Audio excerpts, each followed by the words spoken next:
You trusted me, now you come.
Ayo minasan! Hello! Hello everyone! How are you? It's Tuesday, felt Friday already. I feel like we're Friday since yesterday, honestly. Every day is a Friday. Mercy! Thank you! Hello, boss. 15 months. Welcome back. Welcome back, thank you. Thank you. I miss streaming. Like I was eating my hands not streaming last week. Like I had to do it. I'm very tired because of the heatwave we had and the little sleep I had to. But man, I wanted to stream. I wanted to weep with you all. I hope your week is going good. Mine is. You know, when you work, can you have a good day at work when you're not an asshole? I'm not sure. I don't know why I always have jobs, but the lighting should change in yourself. I improve my camera. It's fruity now. It's fruity now. I don't know why I always have a job where there is always one person, at least one person, who like overwrite my work. And so recently, my job has been mainly redoing things I already do. Like we use the software. I work in copywriting and localization, and so like we work in the software itself. And in the software you can like translate in all different languages. We have 6, and I do the English one and I do the French one. And so I'm like translating this. Wait. I'm a little loud. I'm translating this directly in the software. The issue is, it's a software when each thing you have, like each chip you have to translate is called a key. And when like developers are doing a new thing, like a new feature, they take a whole bunch of keys, even the ones they don't need, and they then merge it to the master branch, to the live product. The issue with that, they took keys they don't need, and so it's possibly keys but are already translated in another project. And so they override it, and it happens every fucking week. and I'm losing all my work too, because we're working directly in the software. So it is overwritten in the software itself. I can't get it back. So I'm beginning to have like strategies. Konnichiwa, Kananis. Hello, welcome in. I'm beginning to have strategies when I have like a dock apart from from where I'm working. Why am I being like it? What did I do? To be able to like copy paste and not redoing the whole work at the time. And you know, it's especially a waste of my time, but also a waste of the time of people. The issue we have is that our product has a lot of different languages, but we don't have official translators for all of them. So we have to ask people like natives to help us with that, but it's not their job. And we have to like run after them all the time to ask them to translate things for us, and they have to redo it. Like, I'm tired. The test didn't show up on your end. Oh, wait. I know why. Ow, wait, I say wait! I know why. Ow, stop it! I say wait, you can't wait, you're so impatient. Okay, no, it should be good. You can try. No, you can. I let you do. Ow! Because like the software I use for like the magnificent lightning doesn't work with this, so I have to like duplicate my scenes. Well, technical stuff, you know, I'm a professional. On that good note and ranting about my job, what if we talk about the anime season? I realized, like, I think last time I had more or less as much anime I've watched. We took 2 hours, right? For like 16 or 15 animes. I'm watching currently 27 animes this summer. Will a 2-hour stream will like be enough in September? We'll see. Your body is ready. I hope it is. I'm trying new things. I'm trying, like, usually I just put a picture and I'm talking and blah blah blah. I did the grown job of taking some screenshots and stuff. Not mine, because I'm watching on my TV, so it doesn't work. Can I do art for you? If it's free, it's a fun art, yes. If you want me to pay you, and if it's like trying to sell me a service in my fucking shop, learn fucking etiquette, alright? But fan art, yeah, you can, of course. I'm welcoming, by the way, welcoming to explain. I don't know, should I begin with the things that I dropped? Because I dropped a few. I'm on 20 currently, still adding more, 27, and I dropped 2.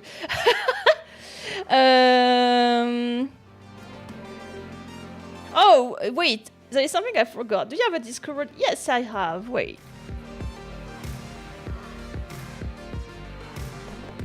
Here you go. I was faster than you, Percy. Go fast. Yes, I forgot. Before anything, I will talk about it also at the end of the stream. But look what we have. Look what we have. Fuck. That's what I want. I totally forgot to talk about it on stream. I'm here. Hello. We're celebrating my 2 years of streaming this Sunday. So people on Discord know, people on Blue Sky know, and people who just follow my stream doesn't know. I'm so sorry. Yeah. We may have a surprise for this stream. I will stream 1 hour longer, maybe 2 hour longer. It's 3 hour stream for sure. If I have the energy, we'll go for 4. I'm gonna react to my debut that was last year, and some like old clips before that. I'm gonna cringe myself so much. You're gonna love it because you love to see me suffer, apparently. I'm also gonna work on your low build accounts. I promised you that I wanted to do a Akun debut one day, maybe next year if we succeed, because I have a lot of ongoing projects. And so we're gonna work on this together because it's funnier together, right? So it's this Sunday at 2 p.m. GMT plus 2. On that note, wait, let me use that here. Let's see. On the list. Why can't I? Okay. It's a fucking long ass list.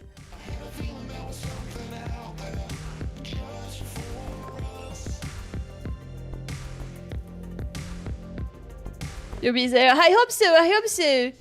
I know the surprise will delight you. But you do what you want. Listen, if you're just doing a fan art, like, no pressure. You do what you want, how you want. It's very nice of you. Don't worry. Hello, Vesper. Hello, welcome in. Thank you for the follow, Tuxplay. Okay, so this movie here. This movie here, I haven't watched it because I haven't found it. I saw you're hungover. Please take care of yourself. Drink water and I forgot the name of this thing that helps your stomach. Don't pet your son too loud too because I can be very loud. I couldn't find it. I saw that in France they plan to do an official release this summer in theaters, not in my theater unfortunately. So maybe in like streaming platform it's gonna be actually more on the fall. So I haven't watched this. Plat Labor, I haven't found them for more or less the same reason I think. When I find them, I will watch them. Mao, I have dropped it. I have dropped it. More like dropping, it's on hold. This thing, it's on hold. I will continue when I can, but no, it's not. I'm not compelled enough. And I have so many, like 27 anime this summer, so. Yeah, but Labor is gonna be hard to find. All of this, yes. This, it was not for me to watch, but if you like the genre, all of these things. What else? Dandelion, I did drop. I did drop Dandelion. Why is my... I don't understand what my fucking OBS is saying. Let me take my picture. Dandelion is this one. If you love Gintama humor, you're gonna love this one. Unfortunately, I don't like this humor. It doesn't make me laugh at all, so I dropped it pretty fast. For Mao, what's up about it? It's just that it's like a very old-fashioned way of doing the composition and the story. And I feel like you need a long time before getting into it and being like compelled.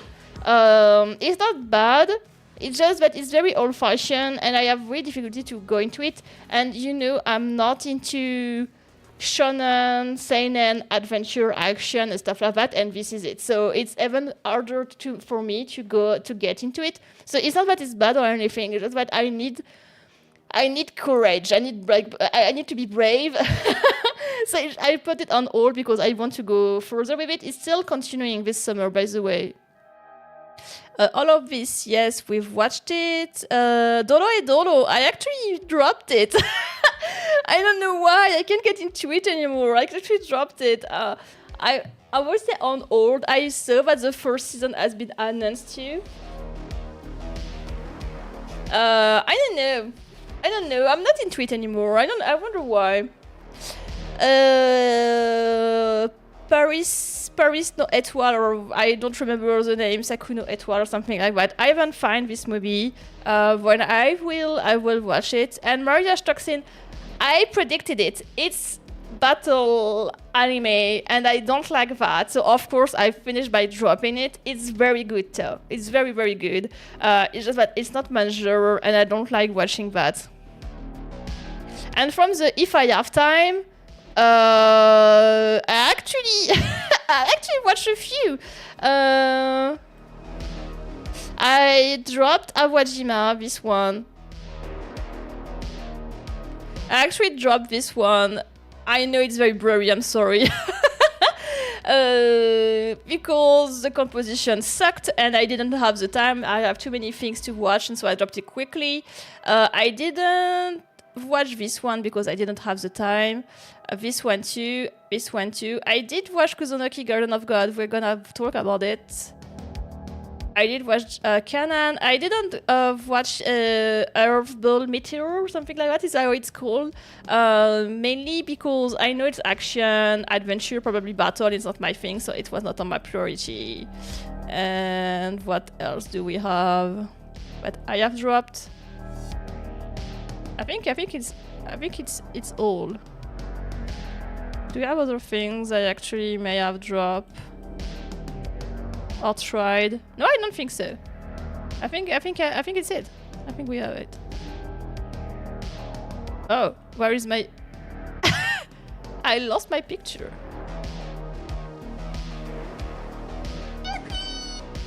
Thank you for the follow, that random Zezame. Oh.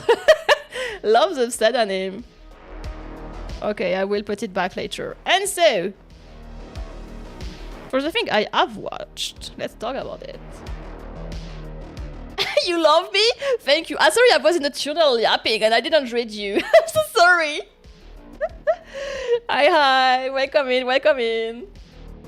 Planet Snowball, yes, it was the name, you're right, it was the name. I don't like season 2 as much as the first, I don't know why. Yeah, I don't know why, it's still the same thing for Dole, but I don't know, I think it's not my type of humor to begin with, right? So I have to be in a specific mood to enjoy it, I believe.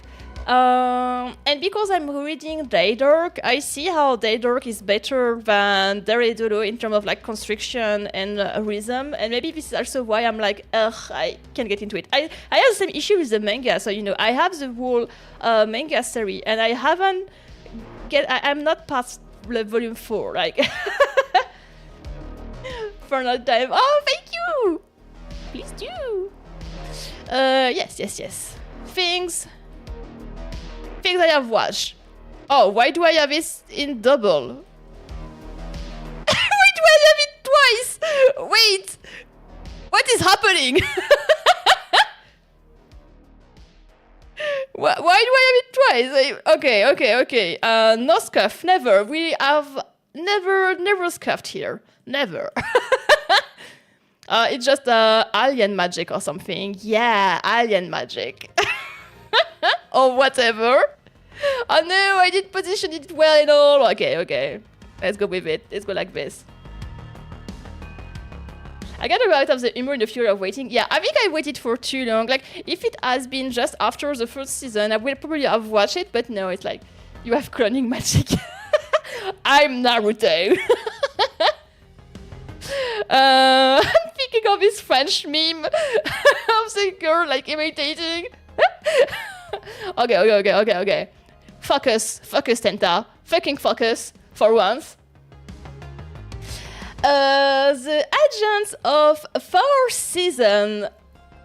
I told you it probably will be a must-watch, and I was so right. I was so right about that. It was so cool. Not as much as I thought it would be initially, but still, it was very cool. You know how I feel about it. Yeah, this is the type of series where you're gonna cry all the time if you're like as sensitive as me.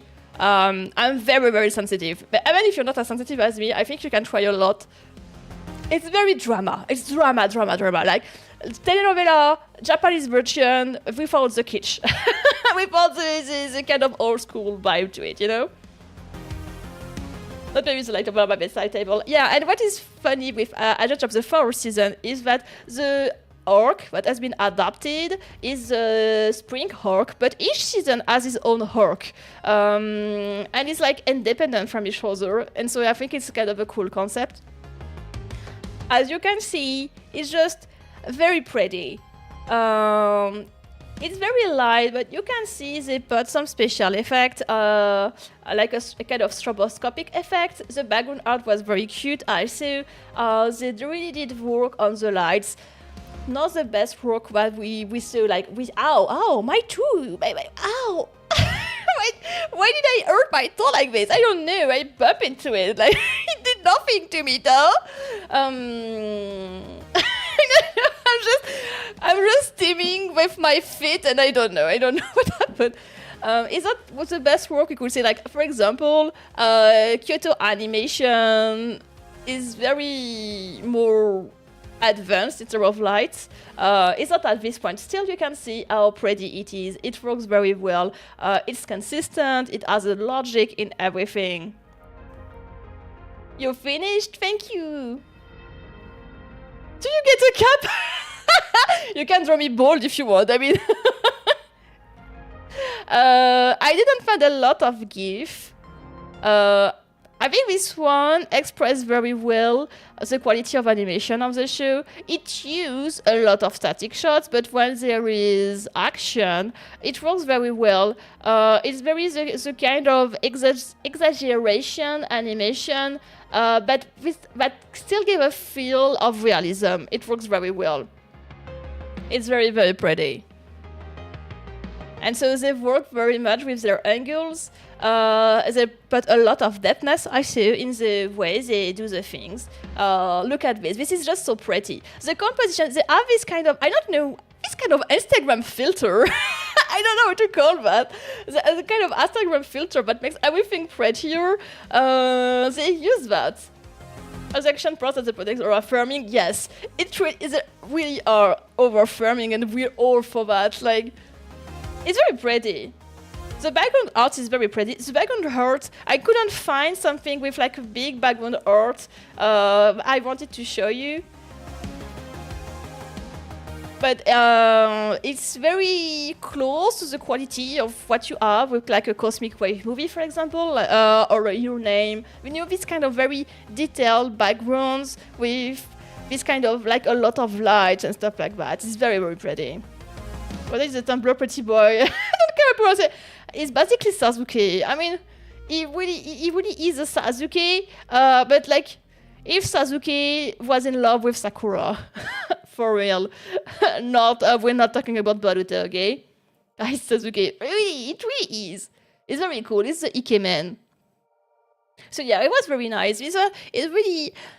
That being said, as much as I find it very top quality, it's one of the best anime we had this spring season for sure in terms of animation, composition, compositing, even the writing, the adaptation is. I haven't read the light novel, but I think it's adapting the manga and the light novel. It's very cool. Like, it's very well done. It's pretty. It works well. It makes you cry. That being said, I don't know if it's I think it's more in par with the base material, like the light novel, but will I remember this anime in the 5 years? Maybe not, actually, which is kind of surprising because the quality is there.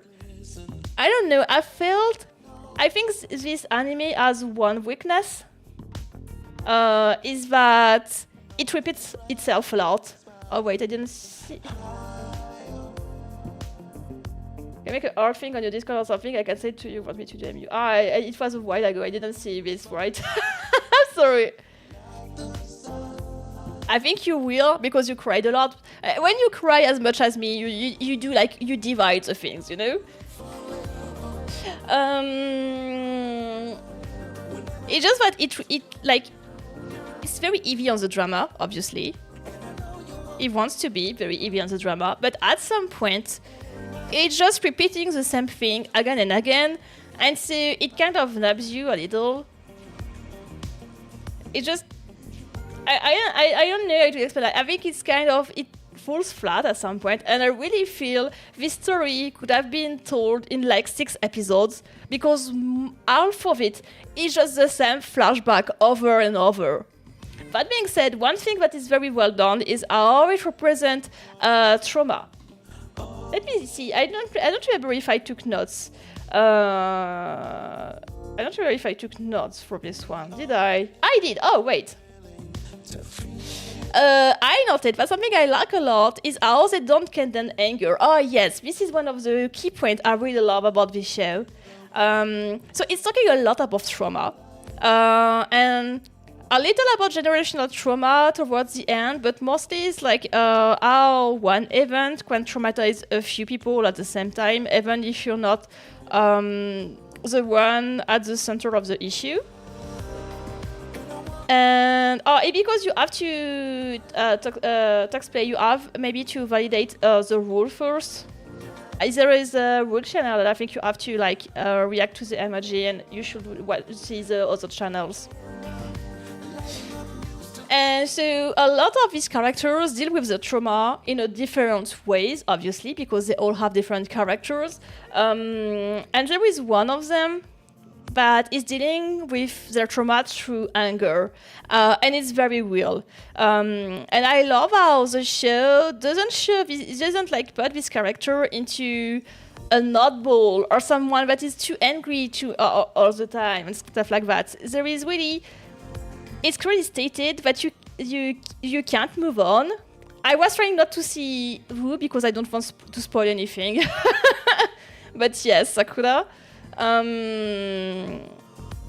It's clearly stated that you can't move on from your trauma with anger. If you keep your anger, but still it acknowledge it, and they say even if you can't move on with your anger, the feelings you have are valid, and it's true. And I found that particularly beautiful, and the way one of the characters explain this character who has the anger through the trauma.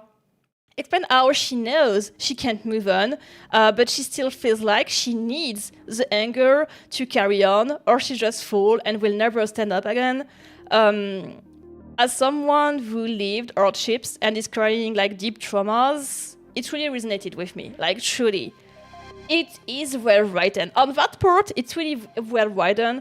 The trauma part, I saw even the main character has a specific trauma and has a specific way of acting in her everyday life because of it. That is like in terms of psychology, this is very logical, and you can see it's very documented on that part.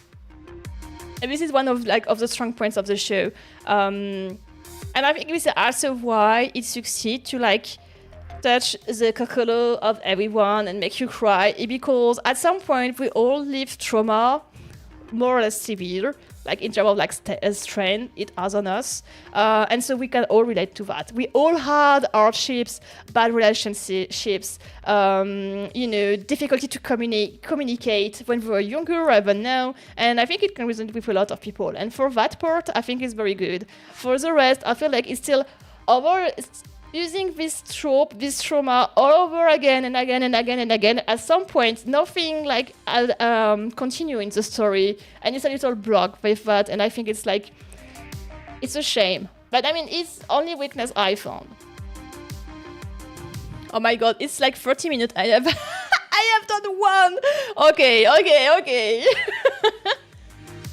It's kind of for the sake of being dramatic. Yeah, exactly. This is the only thing that makes me think not sure I will consider it like a masterpiece or something. I will still think 5 years later. It's because it's kind of sad that the anime wants to define itself by this overly dramatic setting when there is a very good writing of the characters behind it. Oh yeah, okay, the Barbarian's Bride, or the full name is... I forgot the full name of it. Barbarian's Bride's work.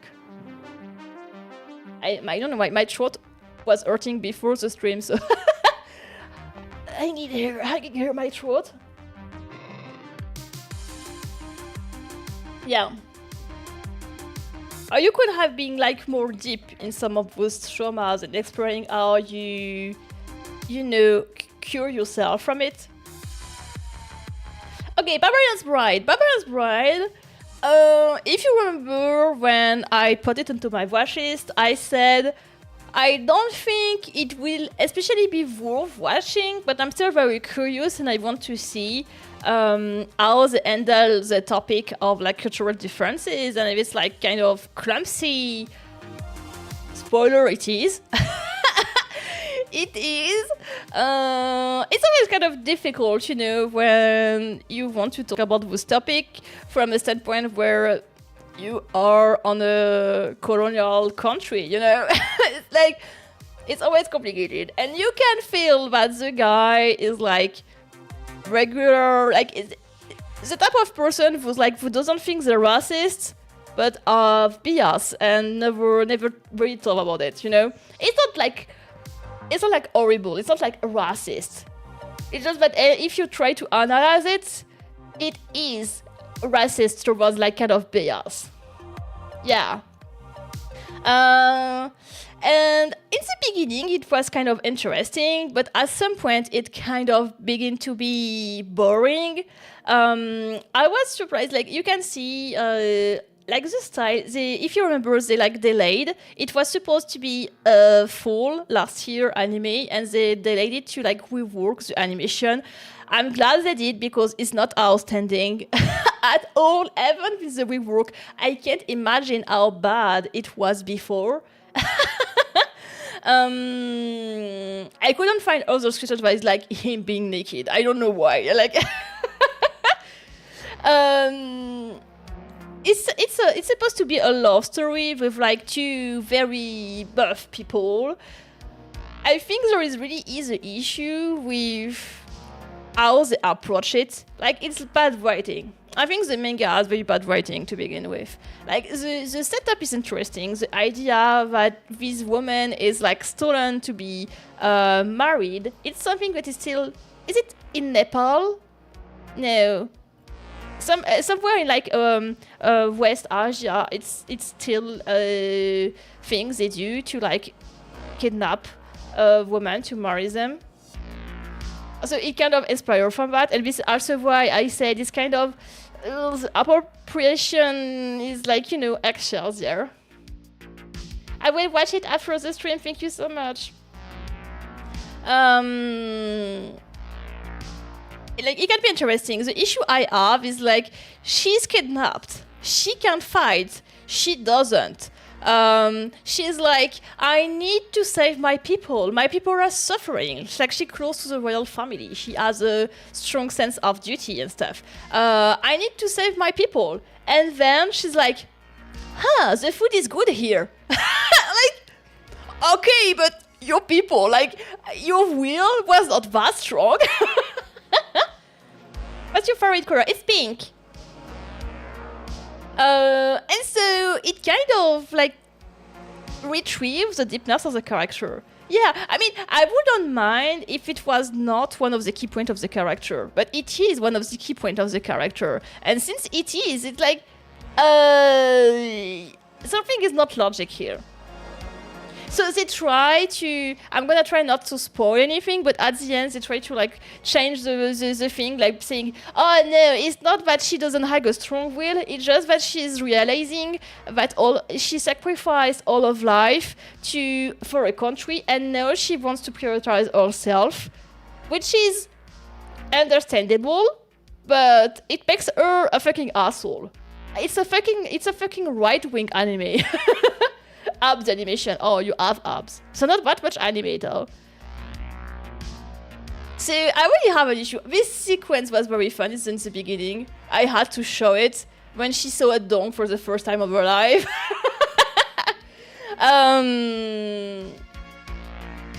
Yeah. I don't know. It has like a good idea, but the execution is very poorly done.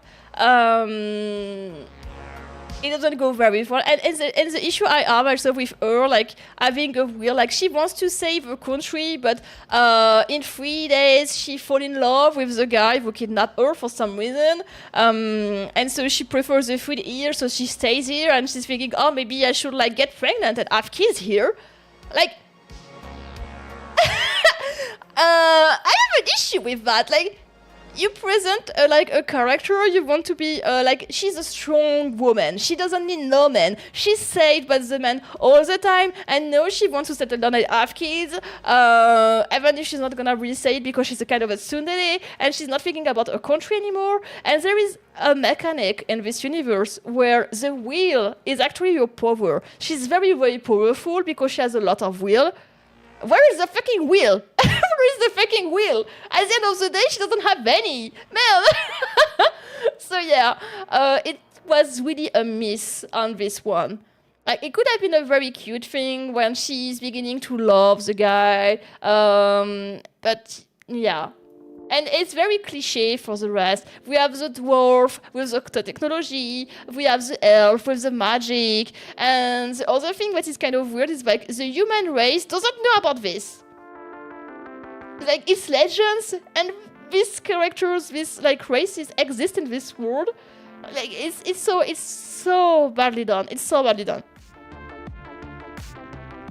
And they put effort in animation only for things like that. But as you can see, it's using a lot of static shots. Like, you have one thing animated and the rest is very, very static. And this is more or less how the whole show is done. Sometimes it's like a little more poorly drawn. Not ugly, but you know, it's not very consistent. But I really love the style, what they wanted to do with the artistic direction. But yeah, it's not... It's bad. It really is what a little white boy will create without thinking too much about it, you know? And you can see he's not thinking too much about it. And yeah, it just pretty Bryden. Oh my god. No, I drop of gods. Okay. It's still ongoing. I put it on hold. It says a lot, right? So the first court of the first season, I took a little of Drop of Gods. I know it's not popular at all because I had so much difficulties to find fucking screenshots and GIF. I don't find GIF. I think I don't have GIF. I couldn't even find GIF. You know, it's so unpopular, but I can't even find more than 3 screenshots, guys. So basically, middle school first fantasy white boy writing. Yeah, exactly. So Drop of God, when I began the anime, I was really surprised, and I talked a little about it on Blue Sky. I said how I find it interesting. So, context. Drop of God is a very old manga. It's a manga from the 2000s. It's a manga that has run for 10 years, something like that. I think it has a few sequels.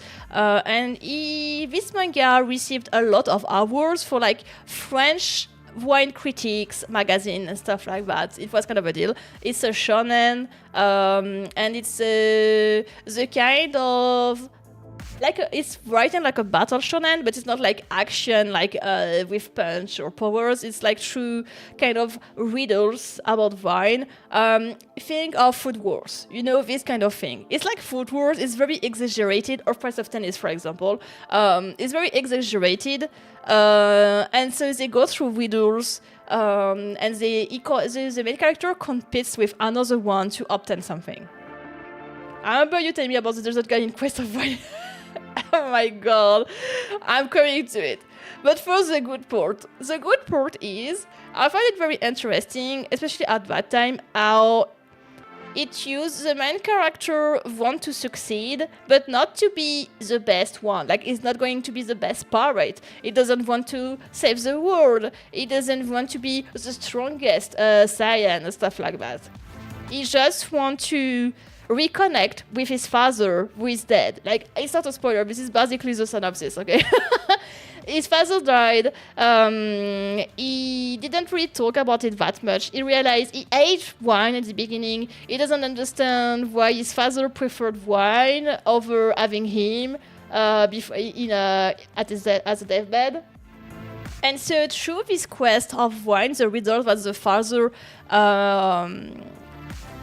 made for him like to resolve with another character, he reconnect with his late father. And I find it very interesting how it's in the end a story about grief. He's grieving to learning more about what his father liked, and he realized he actually liked it too, and it actually was something that connected them since the very early of his childhood, and I found it very cute and very well done and very interesting. Now, the bad part. The bad part is it's so fucking old school. It's so fucking old school, guys. Like, when I'll tell you old school shonen, this is how it's constructed. This is the structure it has. And like, especially in 2016, we can't have this anymore. We can't have this anymore. This is not possible, guys. We have a fucking sequence when the competitor decide to find the real wine of the riddle, to like improve his senses, decide to stop drinking wine and go on an adventure in the desert without drinking at all for days, and he survived. And when he had it, he fucking fucked a woman that was there. And she ended up naked to save him from the cold. Like, it was a trope we had in the 80s. It's just too much. It's like very, very overkill. It's like you know, the overkill kind of way from B series that are not good, but are not well written, like telenovela and stuff like that. And it's over the top. It's so over the top for nothing. And I'm growing very tired of it. Like, it's very, very, very predictable because of that. And not very, like, it can be a little funny because it's very old school kitsch and all, but at some point it's just kind of boring too because of that. And I'm surprised because the manga had a lot of rewards for talking about wine. I'm not learning much about wine. Like, basic stuff, like it's talking about some kind of how you say vineyard and stuff like that, but in the wine itself, how you like understand. I'm not understanding wines with it. But being said, you have to taste it to understand it. I'm guessing, but still, it's like it's weird. It's very weird. And you can see already, like, do you see this arm? do you see this? Do you want me to zoom so you understand what I'm talking about? This is so fucking ugly, guys. You can't imagine. This is one of the worst animation I ever saw. The drawing is so poor. I couldn't find, like, when you search for a screenshot on the web, it's always taking the best shot. This is the best shot. We can survive desert woman in Russian is the deal of wine. Basically, really is the deal of wine. It's very, very, very poorly drawn. Sometimes it's like, it's okay, but then it tries to have an animation and you have like a PNG of an arm going through like this. Like, it's so fucking ugly. Well, this is, I think I told you, I have like 3 screenshots. This is it. This is the 3 screenshot I have. So, yeah, this is the 3 best. And we have this fucking arm. With the end that is the size of the head, and sometimes it's twice, sometimes it's like minuscule, like it's fucking ass ugly. It's satellite, can you guess? Okay, Kamina Button. Oh my god, I have so much to say about Kamina Button. Oh my god, I have so much to say.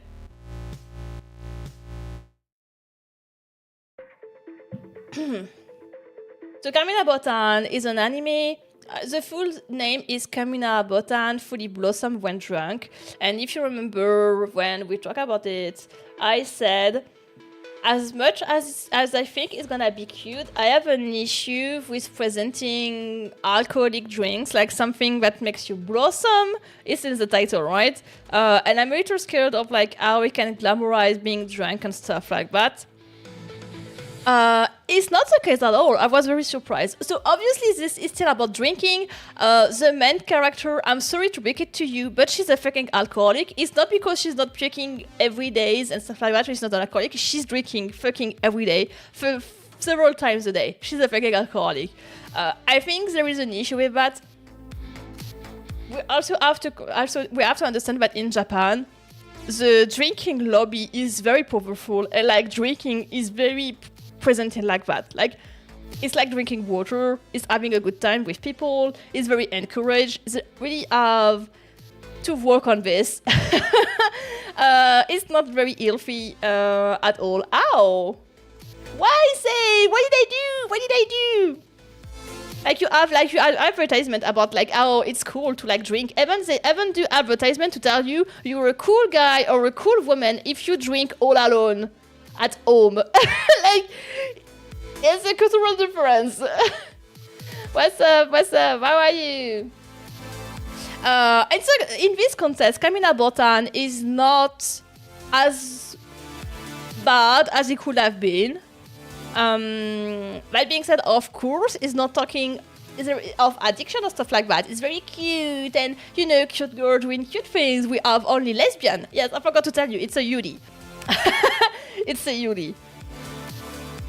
Yeah, I still maintain that if you had issues in the past with alcohol, you should not watch this kind of show because it's gonna make you want to drink. So don't watch this kind of show, okay?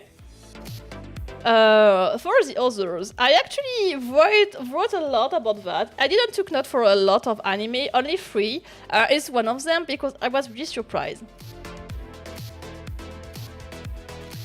It's very cute. It's not. I mean, it's not. Sometimes the backgrounds are very weird. I really thought it was Aya at some point. I asked people on Discord, like they were like, no, I don't think so. But I'm still very unsure about that. We have inconsistent art style. I feel like we have two character designer or something like that. Like I have an example. Like, see, this character and this character are the same. And so, I mean, it's not the first time we have like a kind of like a guest in terms of animation and in terms of direction. Some animes do that, when they have like a staff guest, and so it changes styles. But I never really understood. Like, the issue is that this episode was so good. I wish it was the guest staff was actually the one working on. But it makes something a little inconsistent. That's the good part. Okay. I was really surprised because I was like, okay, it's gonna be cute girls drinking, glamorizing alcoholism, and sometimes they're gonna touch their hands and they're gonna be, yeah, I'm gonna get pregnant. I thought it was it. It was not. I was really surprised. The more you advance in the show, the more it's artsy, and I really like that. Like, you can feel the more you go into it, how they want it to be more metaphorical. And I really like this. Like, they use like lights and shadows and contrast to convey an idea and ambient and atmosphere and stuff like that. It was very smart. It's not as much as cool as like Illustrator World or Shiba Yugi, obviously, but it was kind of interesting still. And it really became amazing as soon as they began to do that. It's like at some point, I think it was around episode 6 or something like that, they realized it was a romance. And they were like, oh wait, we can convey so much, like, and they decided to put a really emphasis on feelings and emotion. And when they began to do that, the show became absolutely amazing. Absolutely adore this show since then. I don't know if it's on purpose or not, though. It looks like they were switching themselves to the production because of that, because in the beginning, we don't have the same construction, we don't have the same direction, even. It really, like, the first episodes, they were trying to see what they could do with this license, and at some point, they found how they wanted to do it. And when they found out how to do it, it was so good. And in the end, like I said, I was very surprised. This emoji, oh my god. Oh yeah, the kiss. In the end, it's not so much about the alcohol, but about the relationships, and this is why I was really surprised. I thought it would be a lot about alcohol, and maybe even, they try to make us learn things about alcohol. Not at all. I learned almost nothing. It's just an excuse. It's really just an excuse. I learned way less when I tough. My tooth is what I have in my mouth. And like I said in the beginning, I was very scared but it will make a show about you should be drunk all the time because like drinking is so cool, but not at all. And this is really a nice surprise, and this is really reassuring.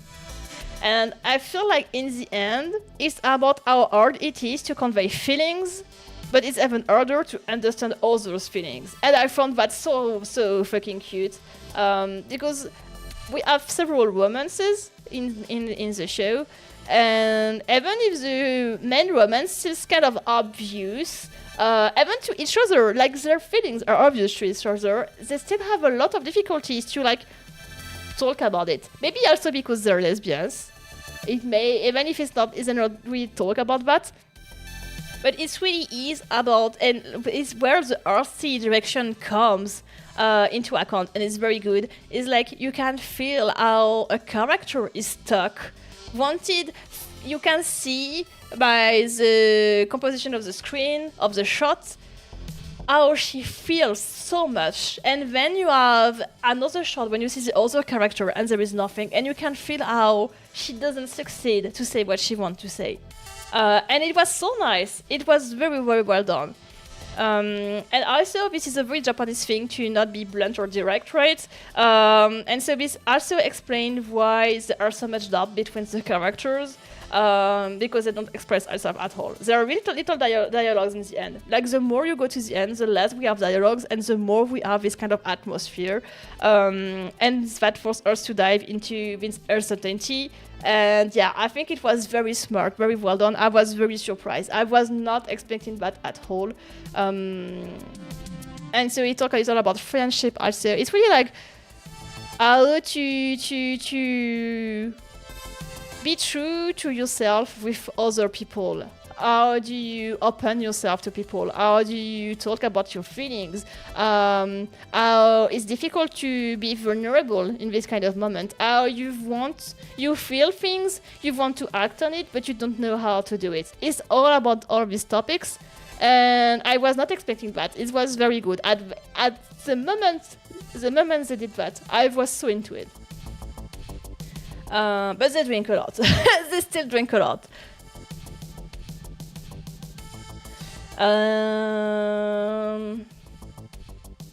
Okay.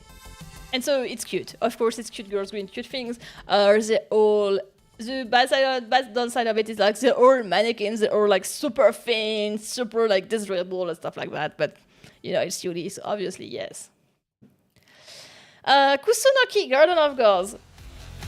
It was on my If I Have Time, and at some point I was like very depressed, and I needed something to recharge, and I have a thing with yokais and Shinto. It's part of my specific interest, and we have both of them in that. So I was like, okay, it's ugly ass, it's not well animated, but I feel like I'm gonna love that, and I did. It's just so badly animated. It's just so badly animated, so badly drawn sometimes. Like, it kind of looks cute doggy. It's an okami. It's kind of cute. There is this very vivid color. It's a slice of life. It's not as competitive as it could be, but it's very, very nice. And basically, overpowered guy doesn't realize he's overpowered. He's just nice to gods because is how he has been raised. And suddenly his garden is attracting all the other kamis, and it becomes kind of funny to like try to guess will we be the next kami by the hint you have when you know Shinto. And my partner knows a lot about Shinto because he did like some studies in art and he studies a lot of that. It's something we share in common. We love Shinto, both of them. And we're like pointing at the screen like, oh, we saw that. Is this Kami? I'm not gonna say to not spoil, but I was like, oh, is this Kami? For sure. And the next episode we sit and we're right and we're like, oh wait, I knew it. I think I don't like that. I had such a good time with it. Obviously, it's not, it's not the anime of the year at all. It's not even the anime of the century.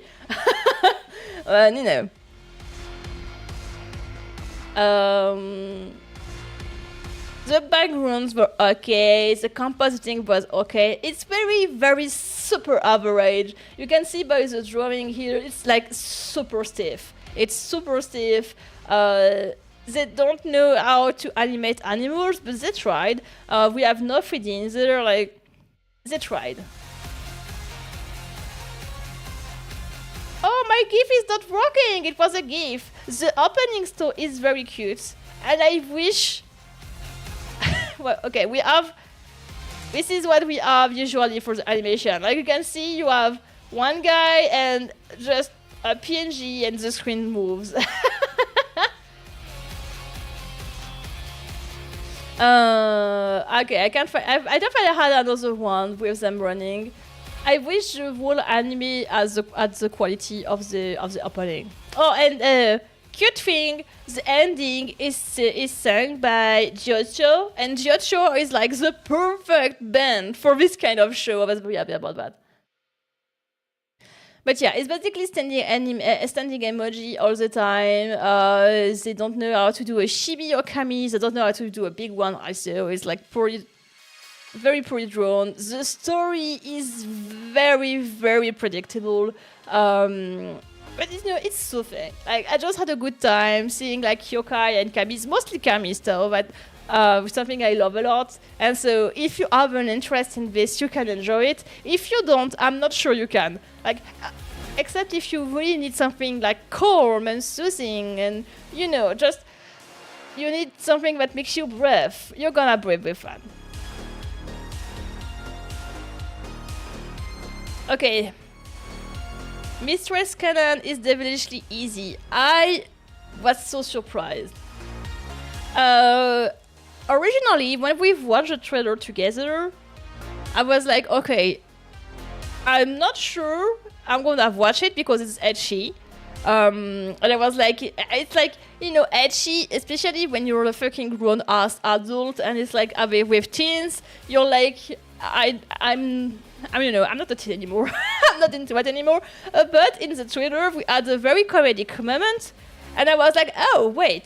It seems a little different from what we could expect from the show. So I'm gonna try to watch it. And I was so surprised. So yeah, it's fucking ecchi. Sometimes hentai. I'm not gonna lie about this. It's not even borderline. we have a sequence where the MILF got into tentacle and she's naked. Like, there is no penetration, but man, aside from that, it was a fucking hentai moment. That being said, it was so cute. It's just so cute. I'm very excited about the second season. It's just very, very cute. So, the main character is voiced by the same seiyuu than Kaguya. It's Kaguya-sama Love is War, and she's playing Kaguya in the chibi version, and so it's so fucking funny. The seiyuu brings a lot to this anime. And it's just so funny. It's kind of predictable, but it's predictable in a good way. Like, you're gonna have these kind of ecchi scenes, and the show makes fun of that. Like, at some point, it's a very minor spoiler. It's just two examples of an ecchi scene. They are in bathing suits, and the hero is falling. It's a classic trope of Honor is falling and it's gonna be in the boobs and stuff like that. And so he's fall and we don't know how he's under the fucking bathing suit. It doesn't make sense. It doesn't make sense. And the characters are all like, how is that even possible? But when you fall, you feel you're under my skin and my fucking bathing suit. And it makes fun of it. And so I think it works well because even if you're not into the ecchi, the comedy part works very well. The main character is very cute, and like I say, ecchi, right? This is the kind of humor, but those two characters are just so fucking cute. They're so fucking cute. It's a very cute romance, and what is very cool is that this guy is just basically clueless. Like, it really is clueless animation. He just loves her, and he's also kind of a masochist. And so he's just giving her a lot of love, and she's not used to that, and it's gonna fluster her all the time. She first degree believes that she can get pregnant by holding hands also. Even though she's supposed to be a succubus. So it is kind of a trope we already known, like we saw that every time, but this is very, very funny. Yeah, it's common tropes. I won't say it's surprising, but it took a good turn on it. Bye back. Well, bye, I guess. And the romance is just so cute. Even though it's very ecchi all the way around, the romance is very pure, and so it helps a lot. And what is funny also is that the hero is a pervert, but not in a bad way of being a pervert, He's not the kind of guy who is gonna goon on everything he can see. He's just a regular teen, He's a teen. He's 15, 16, something like that. He just have too much libido, And so, of course, he wants to see nipples and stuff like that. But at the same time, it really is respectful, and consent is important to him, and stuff like that. It's very safe. I was surprised as how safe it is for an ecchi anime. Like, this is maybe the only safe ecchi anime I ever watched. Like, I don't watch a lot, so maybe there are other. But yeah, it's very safe.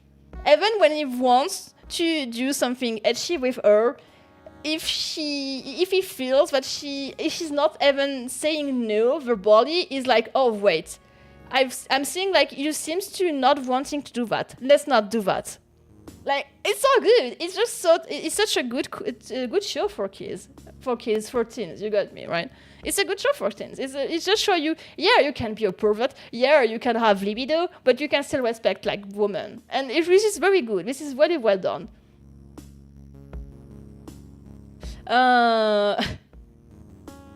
This one was the most funny scene. I like it's just the guy discovers the masochist and it's very funny. She tried to be intimidating and she driven in and he's like, oh yes, step on me.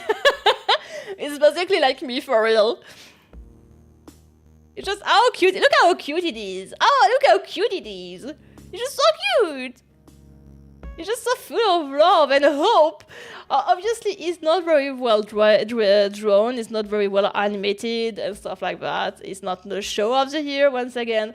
But it kind of makes me think that maybe not all ecchi anime was the worst thing ever. Maybe I should consider watching some from time to time to give it another go. Yeah, I think it's very cute. It's not if you don't know what to watch, I will have other things to advise you to watch, but this one is still a good watch. I really think it's a good watch. I actually think it's a better watch than Drop of Gods, or Barbarian's Bride. I would prefer this one to Barbarian's Bride, and even though it's ecchi. Welcome back from the ad, everyone. Oh my boys. Okay, I need to sip water before this one. I'm gonna yap.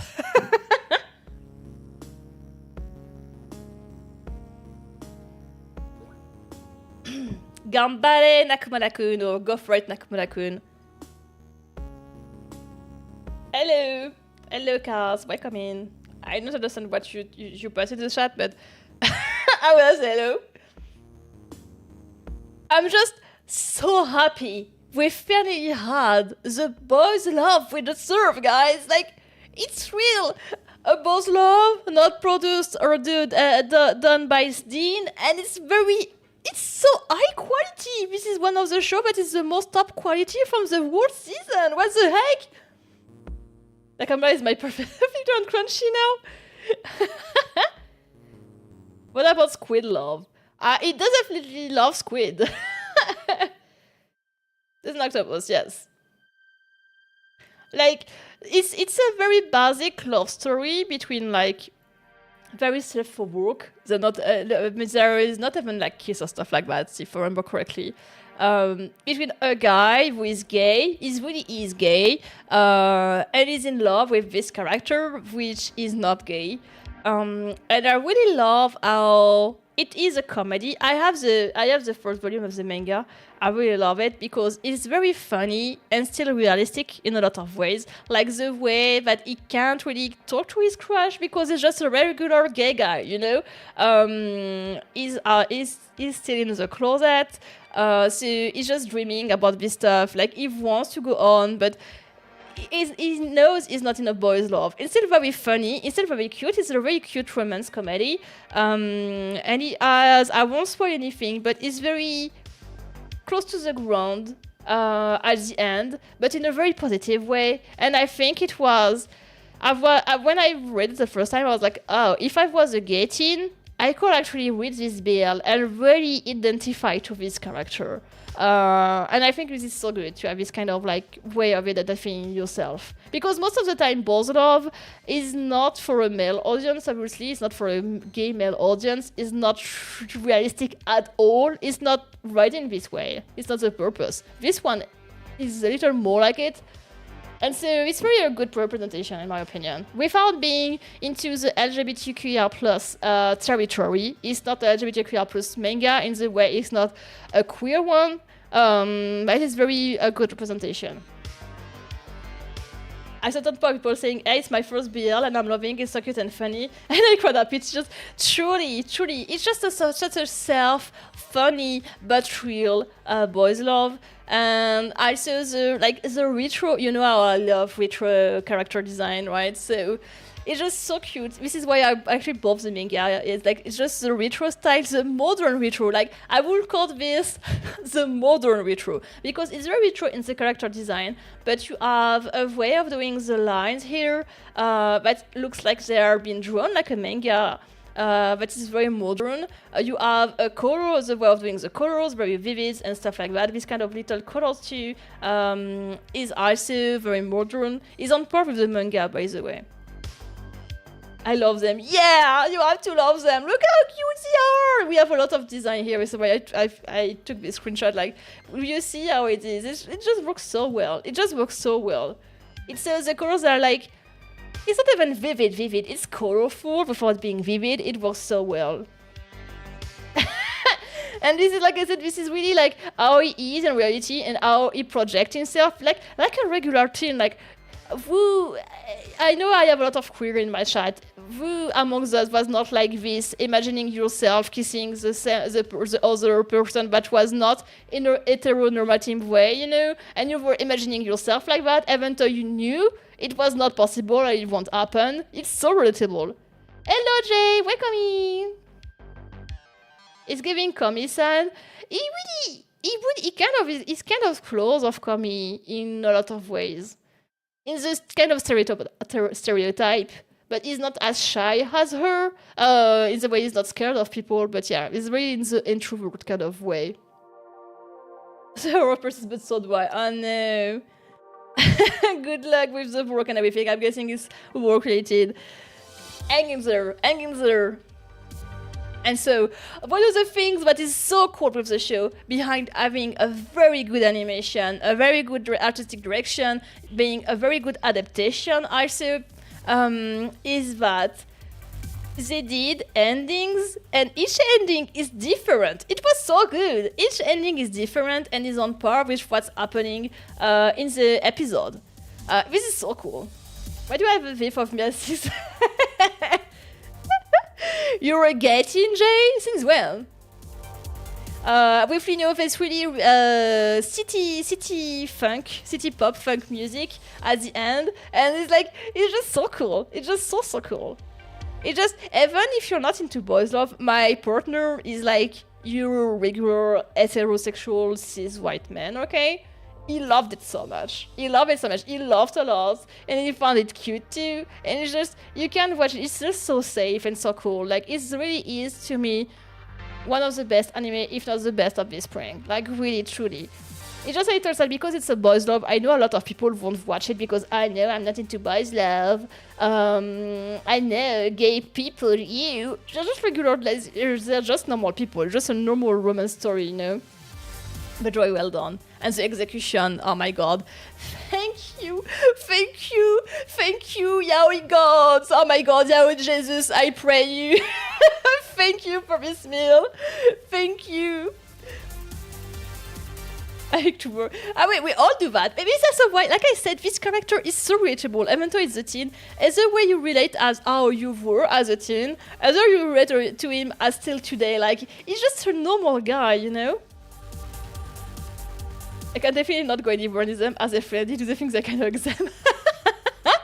It depends in which how you say district you are. In the gay district, if you hug them without knowing them, you can be like fresh meat. Be careful. All the way, go for it. You don't have to be into it to enjoy the story. That's what story has exactly. But you know, people have bias. And even people I met guys who love romance and were watching romance quotation mark for girls, but not BL. Because if you don't enjoy guys fucking each other, you still can watch like guys kissing each other. Like, it's not disgusting. I saw a ton of people bitching about a specific character and they're just saying it's my first BL, and it made me agree. I mean, you can have opinion, like it's valid itself, but yeah. Oh yeah, look, this animation,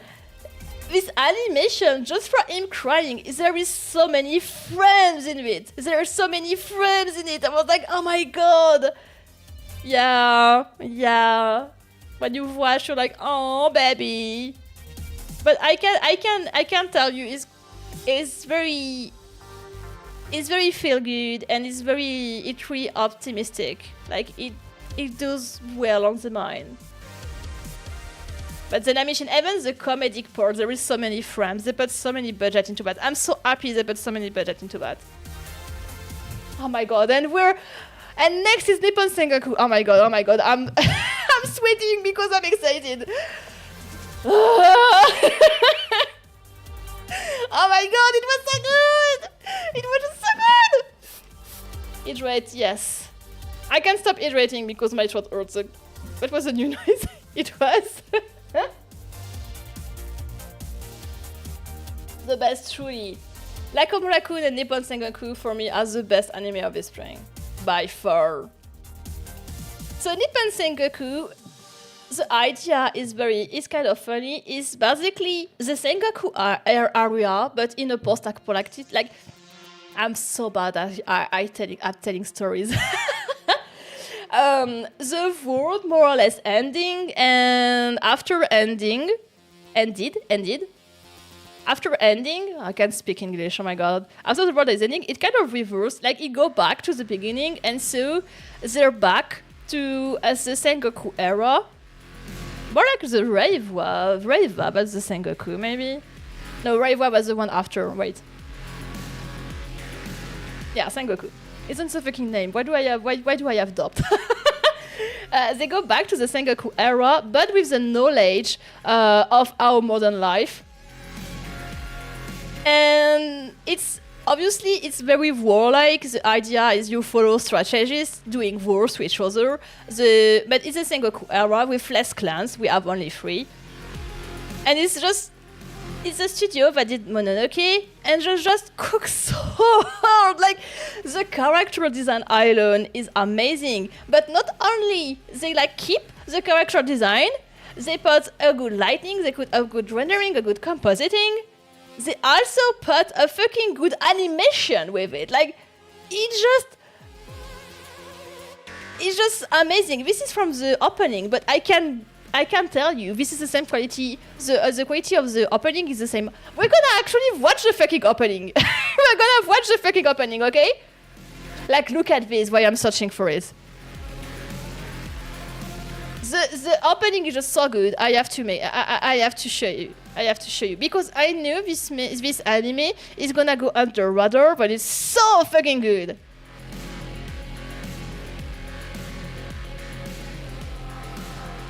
I may be strike because of that.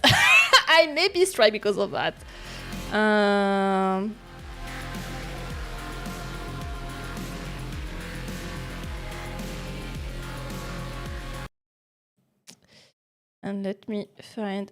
there we go. Why do we have...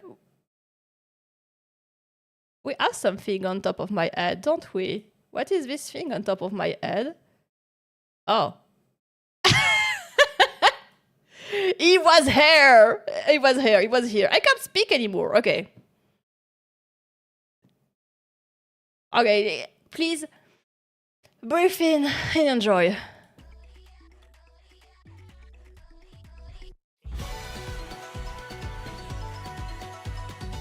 It's so good.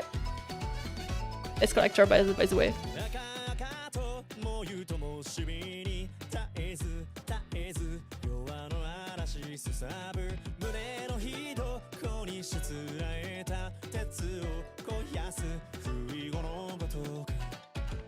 Tsune-chan-san, I love when you say that.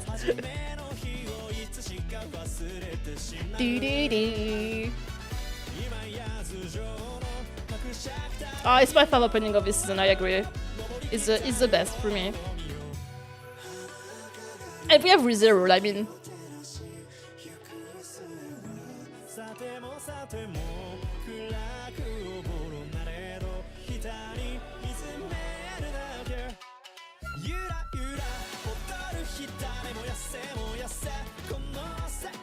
Oh, this is so pretty. Did you saw those fucking frames with the lights? Ah!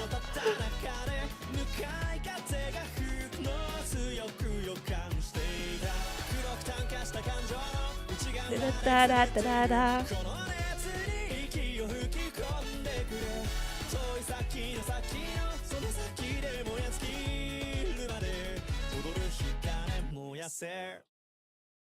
Oh, it's just so good, it's just so good, it's just so good, okay? Fucking watch it. You have to fucking watch it. I don't care, I won't care if you add like plans or anything, you have to fucking watch it. So what you see from this opening, I guarantee you the quality of the anime is exactly the same. Which is crazy, right?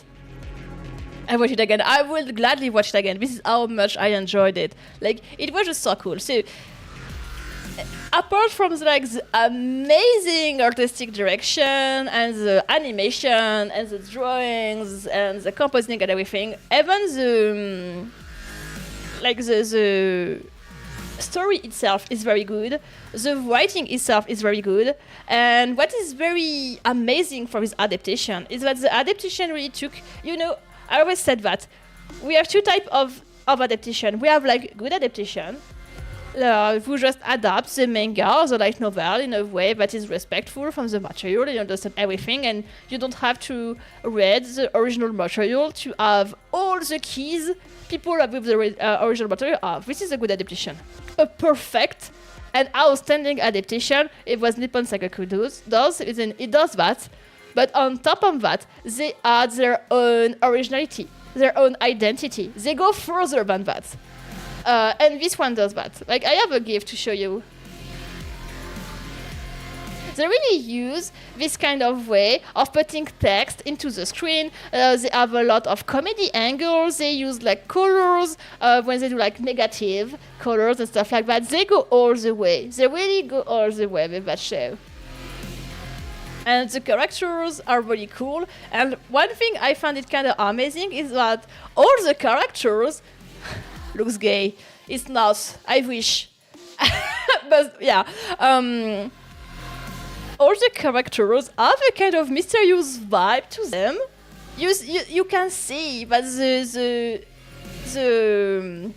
mangaka wants to make them all kakoi, and they are, and they still are very enjoyable. Like, you can still love them a lot. Usually when you do characters that are too much into the mysterious or kakoi stereotypes, it's hard to relate to them and to love them, right? And for some reason, it's not the case here. Even though they're all like kakoi and mysterious, you're rooting for them all. Even the bad guys, you're just like, my god, it's just so cool. It's just an outstanding anime. It truly is a masterpiece. I think I put 10/10 on my anime list. It truly is one of the shows you have to watch from the spring season. It's just one of the best. If it's not in the easy category in Anigesser, I'm gonna be so mad. And I know it's not gonna be, but it should be. It should be. Oh my god. Oh wow. Oh. Do we have 2 hours? Do we have 2 hours for this one? I have so much to say about the Needy Streamer Overlord adaptation. Overlord, sorry. Can't talk. I'm growing tired. I had like meetings all day. I speak a lot and in English too, so this is why I'm so tired. I'm sorry. Where to begin? Meetings, yeah, I know, right? Where to begin? Needy Streamer Overload is a game. It's a Denpa game. So Denpa is a very peculiar. How do you say? It's not trend. How do you say genre? It's not really a genre though. More a sub-genre. That emphasize into how the society is shit. We talk about depression, mental sickness, and stuff like that. All the dark things of the life. I'm really like, it's a very bad explanation and an amalgam of what it is, but I'm trying to go fast. I don't really genre. Action is a genre. Denpa is not. Is it? I think we can. I think we can consider that a genre. I'm not sure. Usually it's like very dark. It's like very dark. Denpa animes you know of. Experimental Lane. As much as it breaks me to tell you, School Days. Denpa is also a lot into visual novels, like Igurashi. It can be considered Denpa, for example. It's really but more. A lot of the Troopers games are basically Denpa. It's a genre of psychological horror. Yes. It definitely is on the psychological horror side. And so Nibi Streamer Overlord is a Denpa game. It's a game with a lot of endings. You're following a girl, which is a kawaii angel, who is unstable mentally, and you are a producer, and you have to keep her unstable to have the different endings, basically. I really love the game. It's one of my 5 games ever, and I really loved it because I thought there was a deepness on what it means to be sick, what it means to be popular on the web, what it means to, the impact popularity or the run for popularity does to one person, especially when they're unstable. There is a lot of things. Yeah, Yuyun is also Denpa. It's the same creator. But Yuyun Syndrome is also Denpa. And so I really love the game for that. The true ending was amazing too. And it's a game. I don't like Doki Doki Literature Club. We're gonna try to break the 4 rules sometime. And so it makes you very engaged with the game. And so they announced an anime. We were not sure how they will like adapt a game that really has a purpose by being played. Like the game will not have any impact if you didn't play it. You have to play it to understand the whole purpose, also to make you think on your relationship with your waifus or your husbandos, how you treat them and stuff like that. It's very, very interesting. The anime is supposedly one more ending, or the follow of one ending. And it's just so bad. I'm sorry to break it to you, but this is just so bad. And I'm very, very... I really felt let down, because if it's what is supposed to represent the true intention and the true way of thinking of the creators, is just a fucking asshole. and I hate it. Because when I played the game, I thought it was a very thoughtful game to make you think about a lot of different things. And when you see the anime, if this is the intention of the creator of the game, this guy didn't understand nothing and has a lot of bias and is not documented and doesn't even think about what he does. So maybe it's a fault on my way to over-analyzing stuff. Maybe it was just like, hey, I'm gonna do I love Menhela girls, or I'm gonna do a Menhela, and maybe it was just that. I thought it was more deepness to that. And so the other issue we have with anime, it's not an issue, but the problem we have to understand this anime well is we don't know the creator was involved in the anime but has been kicked out of the team at some point, and so we don't know how far it has been involved into the whole scenario, writing, composition and stuff like that. So that being said, the creator said he was pretty happy with the first 2 episodes, and for me they are the worst. Okay, I have a lot of notes because I was hesitating to do a whole video about this. The issue is I don't have the time to do that.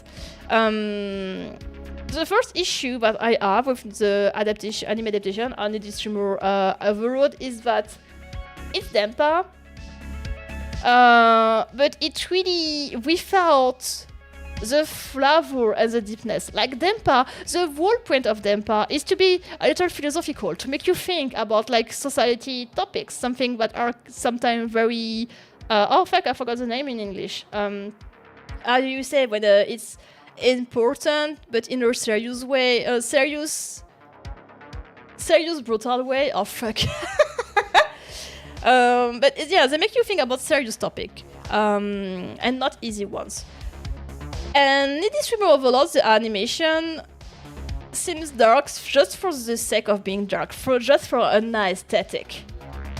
And this is the issue I have. They just want a nice aesthetic. And the moment you just want a nice aesthetic, you're not understanding what Dempa is supposed to be. Like, you can see they want to be in the artistic direction, and in the direction they want to be like Lane or Bakemonogatari. Let me tell you, even Shiboyugi does better than this. And it's not Dempa. You could consider Shiboyugi Dempa, right? Oh my god, Palamon, thank you for the raid! Welcome in, raiders, welcome in! We're talking about the spring season, and I'm beginning my rant about the Streamer Overlord. Hello, welcome in. If you need to run and dash, please do take care of yourself, Palamon. You were playing Overwatch, oh my god. You love to hurt yourself. Hello. Yeah, I was like, when I was talking about like, wait, in the end, it's fucking Dempa. Okay, Shibugi is way better as what the Streamer Overlord wanted to do, and Shibugi is not even outstanding, right? The issue I have with this Streamer Overlord, the very biggest issue I have, despite all the things that the fact that it wants to give itself a draw, like is like the cool kid and is not. Out of Conf will be a great idea. It was not.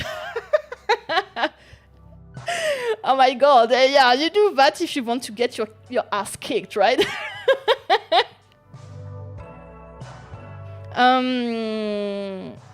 Like I said, we Streamer Overlord talk a lot, especially about mental sickness, right?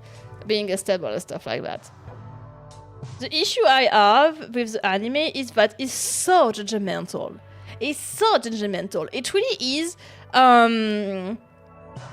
Yeah, we understand you, otaku. We understand you, otaku. You're a good otaku. If you buy merch, you're a bad otaku. If you want to stab people. In a very way, like, oh, if you're one of those otaku who want attention in this parasocial, you're the bad otaku and you should die. Like, can we ask ourselves a second how you get into parasocial like situation? Because this is what Dempa is about. Dempa should make you think, okay, this person is you're seeing this person as a bad one by the behavior this person has. Can you think a second why this person has this behavior? What happens to make this person having this behavior? Who is the fault of? Can we blame someone? And the anime is like, yeah, blame society! And that's it. And this is basically the message of the fucking whole show every fucking episode. And I hated it. Like, no! You can say, yeah, there are bad otakus and good otakus, and that's it. Yeah, we're talking about the needy Streamer Overlord anime, yes. They also use the rap culture a lot in a bad way, and you can tell. Like, when I was watching the episode, I was like, I'm sure there is no fucking woman in the staff. I checked, there was none. There is not a single fucking woman in the staff. Maybe in the animation, like drawing the frame and stuff, but in the writing, the direction, the production, no fucking woman, and it fucking shows. Because it uses rap culture, they want to make you feel they're so deep, and they understood women so well, and they fucking don't. They fucking don't, and it's fucking on a fucking insult to the women who had sexual assault and stuff like that. Because they talk about that, but they use that as a fucking aesthetic, which dismiss the issue itself.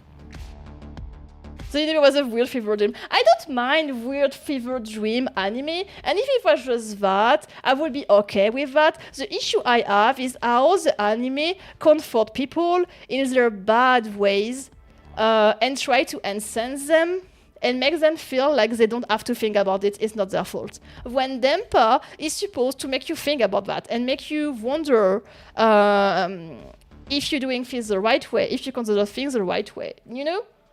It's just a fucking assault to the genre itself.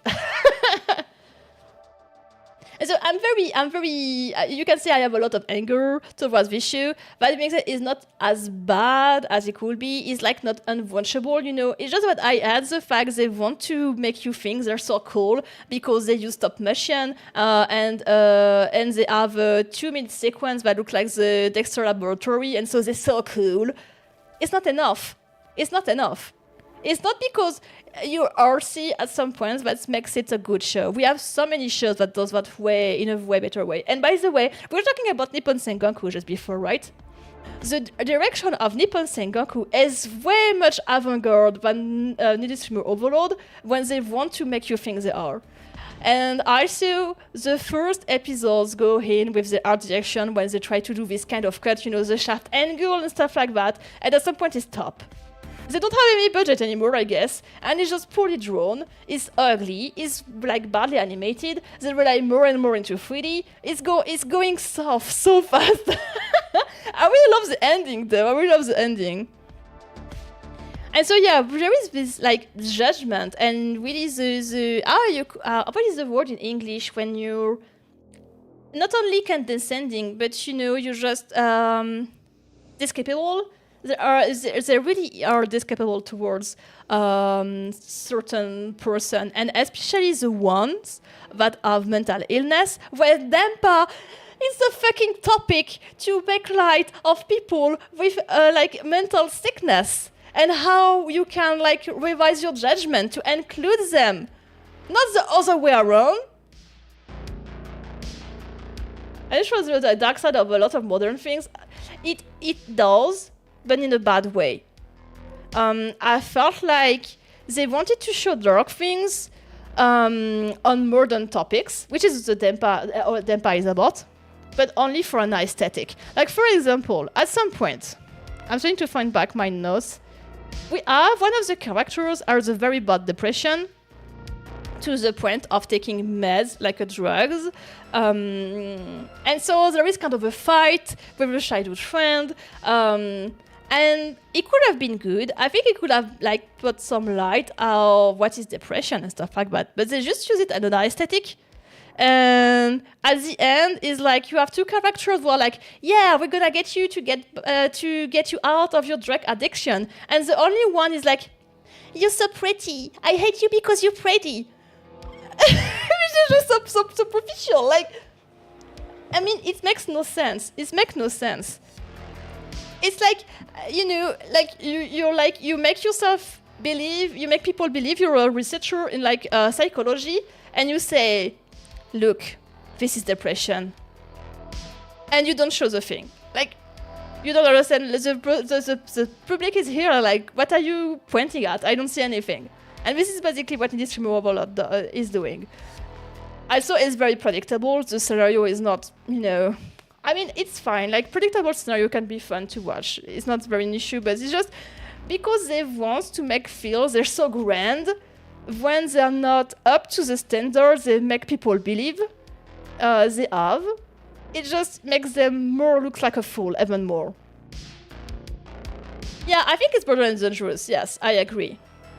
Because it makes it you can't say, yeah, drug addiction is bad, and then makes it like an aesthetic. It's bad, but looks how cool you will be if you were one. Like, maybe don't do that. Maybe don't like encourage people to do things just to look cool, especially if like it's like, you know, dangerous for the life. I don't know.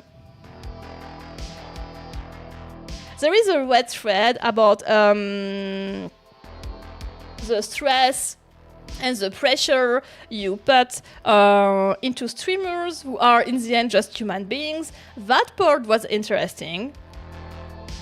Thank you for the lurk. that part was kind of interesting, actually, and I think well done. That being said, it was kind of weird how the anime is telling you should just stay a ship because it's so hard to be like a top streamer, you know? And you can't really relate to that. I'm a fucking nobody, you know? Like, yeah, I see the pressure and everything, but I can't really relate to it. Why should I take from it? And the anime never really told me what I should take from it. This is why I say it's very half-assed. They don't talk about topic. They just show them and let them rot there. And this is the issue I have with it. Like, if you want to talk about society topics, good. I love that. This is one of my favorite topics ever, by the way. I love them a lot because of that.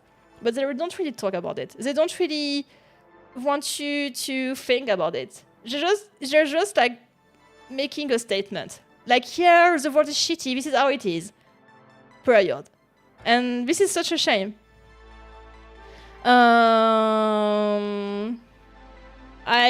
My notes are so long. I'm not gonna go through all of it. I had a good point to say about this show. You have to be crazy and traumatized to be successful. It's like, no. Yeah, this is basically only wrecked people are popular. So if you're not one, you should not be. And you even have a character who like wants to be popular and so begin to be wrecked. And so it kind of gives a bad example, right? Like, kill your mother and you'll be popular. Like, this is basically what they're telling you.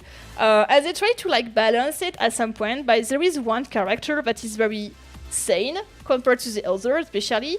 But I don't think it's enough because you have just one character that is sane and a good being and that is good to her friends and her family and stuff like that.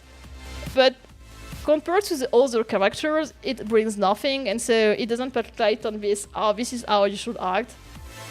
It's just like I said, everything seems half-assed. They're not going through everything, all the ideas and all the statements they're going to.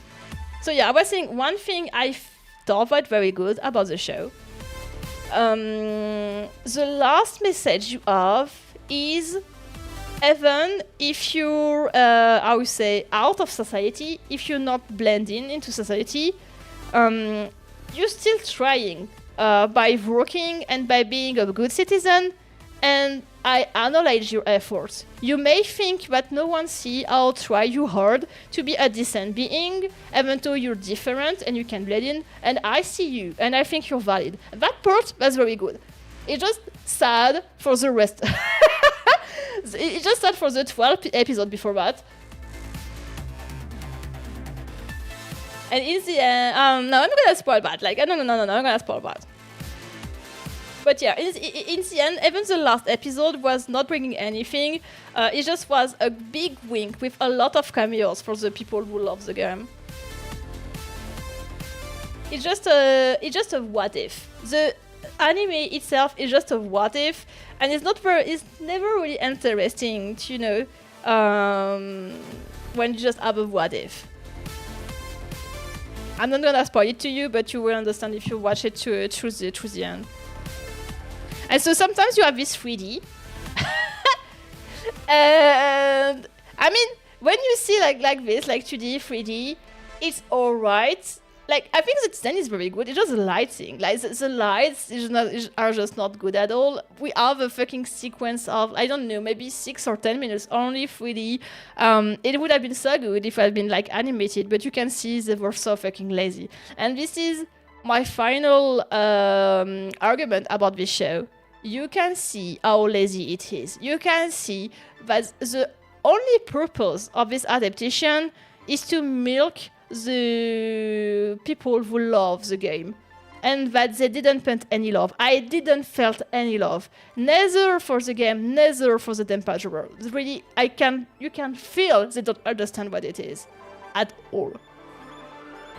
Is the real creator glazing it after being booted of the project? Yeah, it is kind of weird, right? Maybe he has been paid a lot. Oh, Otagaru. Oh, I need to go pee. Should I put a break and go pee? I think I'm gonna do that.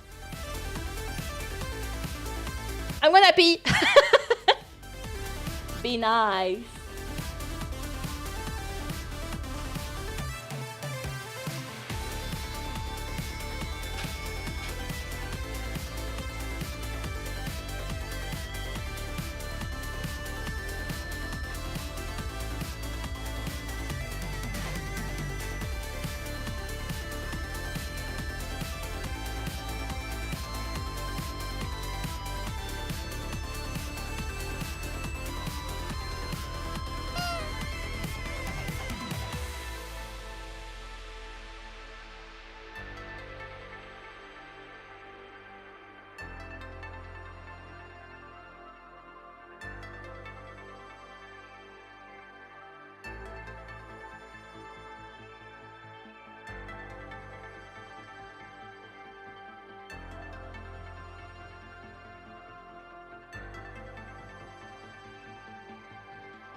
It was a never-ending pee. What the heck? Why did you hit me so much that I was peeing? Do you want me to miss the hole or something? It's Alain Bonk. Why do you want to hit me while I'm peeing? You pervert!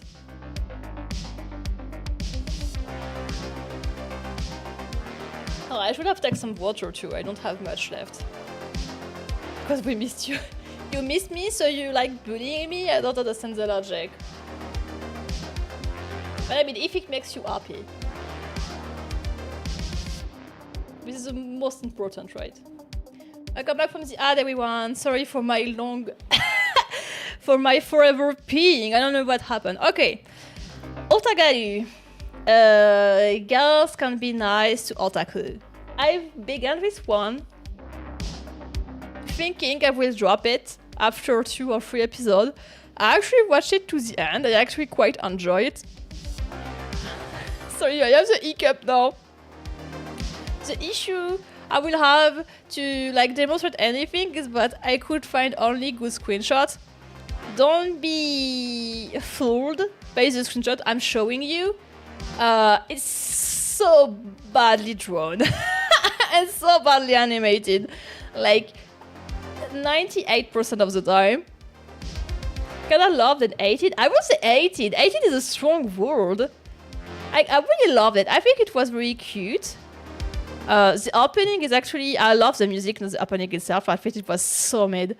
It just is the basic trope of an otaku that happens to be...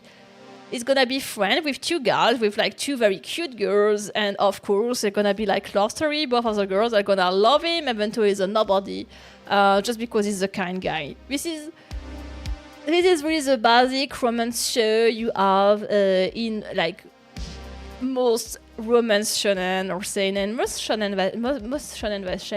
seinen, I think. It's just, it's not very like creative, right? That being said, it's still very cute. It's not because it's not creative, it's not like nice so you can't enjoy it. I actually enjoyed it quite a lot. I thought it was so cute, and I would be so mad if they don't end up as a triple. I'm gonna be so mad if the otaku is choosing one of the two instead of taking both of them.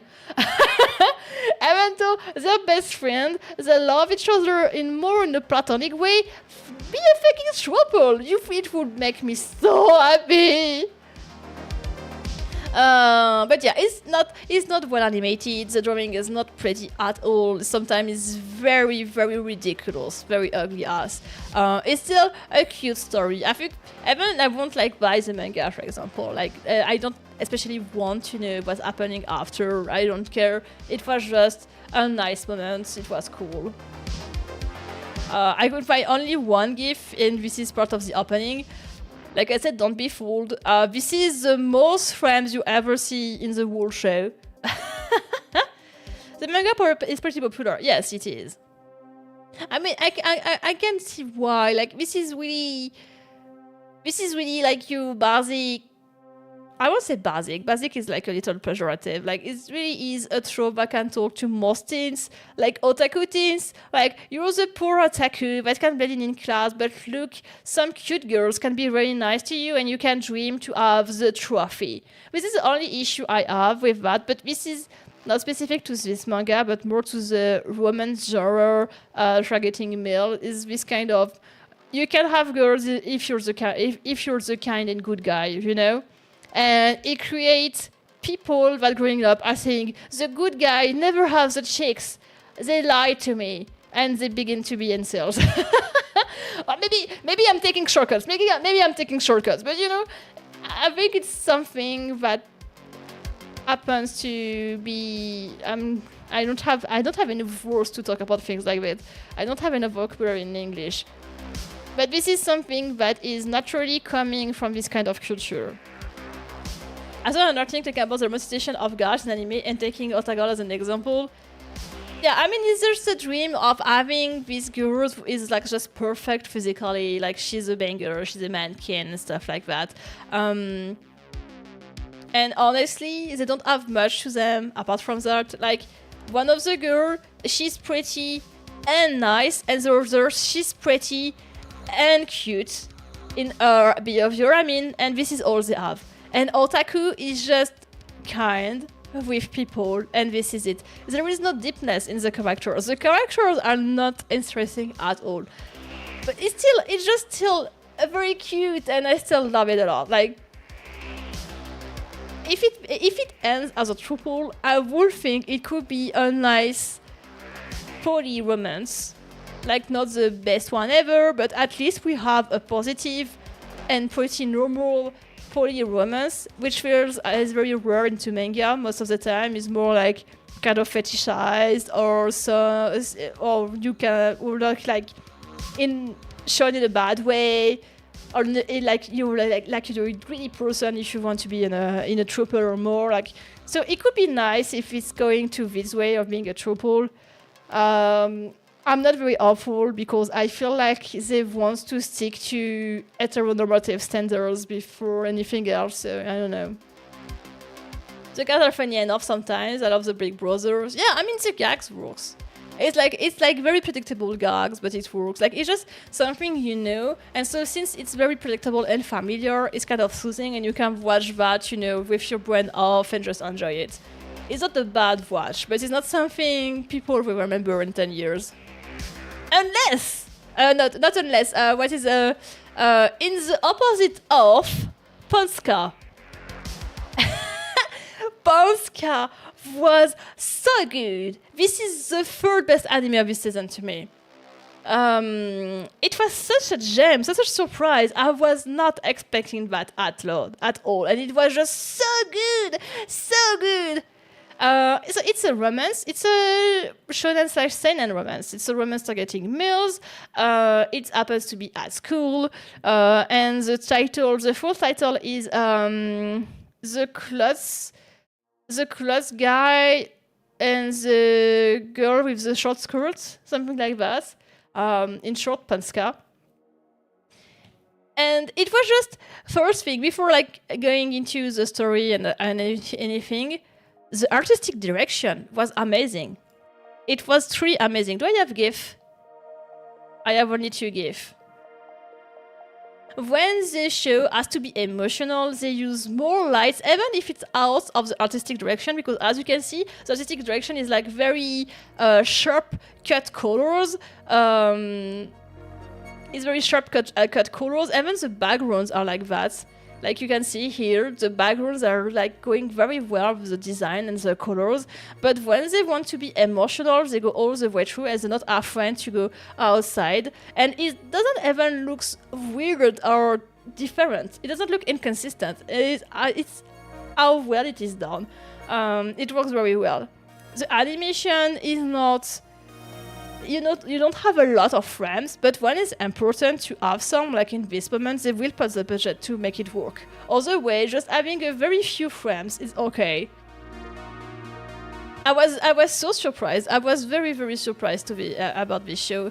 And what is the best about this is that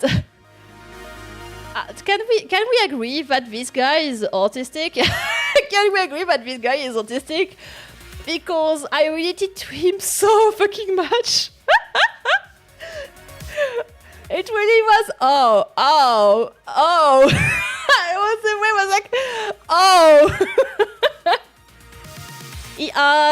He really loves the rules. He wants to stick to the rules no matter what. He doesn't even, like, try to think about it. But when you ask him to think about it, he's like, takes the time to like, oh, is it absurd or not? He has a lot of issue for communicating, and this is actually one of the how you can say, one of the trope of the anime is how he doesn't succeed to communicate with others. He doesn't know. He doesn't have a fucking clue about any social cue. He doesn't know any social cue. He have everything to learn about that. He's fucking autistic, and so this is in the end. This is a romance between an autistic guy and a regular girl. Like, she is a teen. She's just a regular, like, teenager girl. She's cute. She's nice. She has a personality. She loves to, like, hang out and, like, love with her friend. And she just wants to make the most of her teenager years. And it works so well. The romance is absolutely cute. It's just so cute. It works so well. After, I think, it was the 5th or the 7th episode was my favorite. It really like took my breath away. The artistic direction, like I said, is just so cool. I really love, like, it's just so peculiar. You know, you can identify what anime it is just by watching just a pixel of the background. You know. So I was explored that through his friendships too. Yeah, this is not an anime about only. It's not only a romance. It's selling itself as a comedy, romance comedy, more comedy than romance. It is more than that, and it's also talking about relationship. When I say it has like issue communicating, it's not only with the love interest, it's also with his friends, and this is how he's being accepted for who he is. And it makes me feel so good, because as an autistic person, I did not have that chance when I was a teen, and so seeing that, it was like, oh, so it exists. I'm so happy for him. And yeah, and even like the friendships are very nice and cute. It's not only the romance. I think the characters are what makes the show so good, because there are not that much stereotypes. Some of them are stereotypes, but it works very well. And the others are like kind of has their own specifics that gives a little deepness to them without going too much into it. And what is also cool is that you can relate a lot and you can feel a lot for a character without going into the drama zone. And it takes good writing to do that, actually. Like, to make you feel things without going to the drama zone, to make you feel sadness without going to the drama zone, requires a very good writing. And so it's a very good writing. The class president, vice president. I'm not surprised. I mean, the other romans are very cute, and the one with the class president is just amazing. I really love them. It may be the main romance. Like, I won't mind. Another woman targeting toward female this time was Rampart of Ice. You may know not heard a little about it because Rampart of Ice is from the same mangaka as you and I are solar opposite. And this is why I actually began to watch it. Otherwise, I won't have done it. It wasn't. I'm not even sure it was on my list in the beginning. It's Studio Kai. Studio Kai has some issue, like money-wise. It is, I won't say mid, I won't say more like standard animation, standard direction, standard composition. It doesn't have anything outstanding, like, or anything that will make it shine compared to the other romance anime. Direction-wise, I'm just talking about the anime itself, not the content of it. But the content of it makes it work. We are on a it's very standard, like it's very classic. You follow 4 like teens who interact with each other, and you have not even love triangles. Like it's not like 2 people loving the same person. It's just one people loving another one, and misunderstandings, quiproquos and stuff like that. Which is kind of very common in the romance, especially like the shoujozai romance. It works well, and I think one of the strong points of this one is, well, besides the little comedy we have, is how the characters are well written. This one is going into the drama zone, though. Are really human to me? Yeah, the struggles feels real, especially for teens their age. I agree. This is why I think when the writing of the characters is very well done. Hello, Baked Bean. Hello, welcome in. I think it's when, oh no, the GIF is not working, why?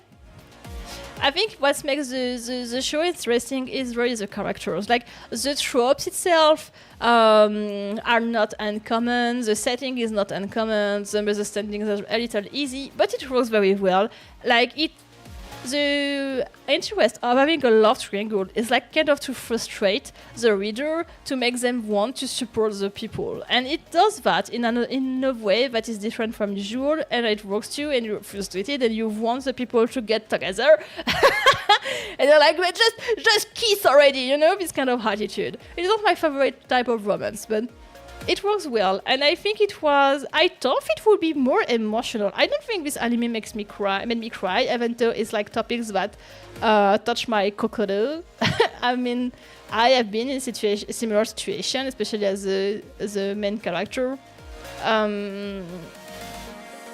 don't know. It's not bad.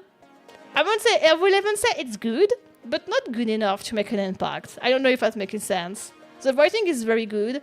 I'm not sure like that an even better like animation or better drawing or lights or compositing would have help in the end.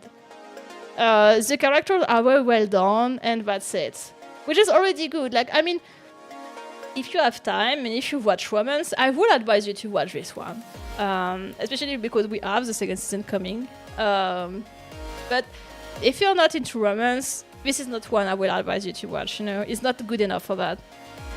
The ending with the other couple, to not say more, made me cry a bit because I was in similar situations for a time as a teen. To not say more... Oh, okay, yeah, okay. I mean, it was kind of... This is maybe the trope I love the least because it was very telenovela oriented, very predictable, not very creative, and this is also the 2 other characters that don't have much deepness. Like, they have a lore, they have struggles, they feel more or less real, but they're not condemned in a way that works in the romance. I think it's not a very good shape, honestly. The main one is very good though.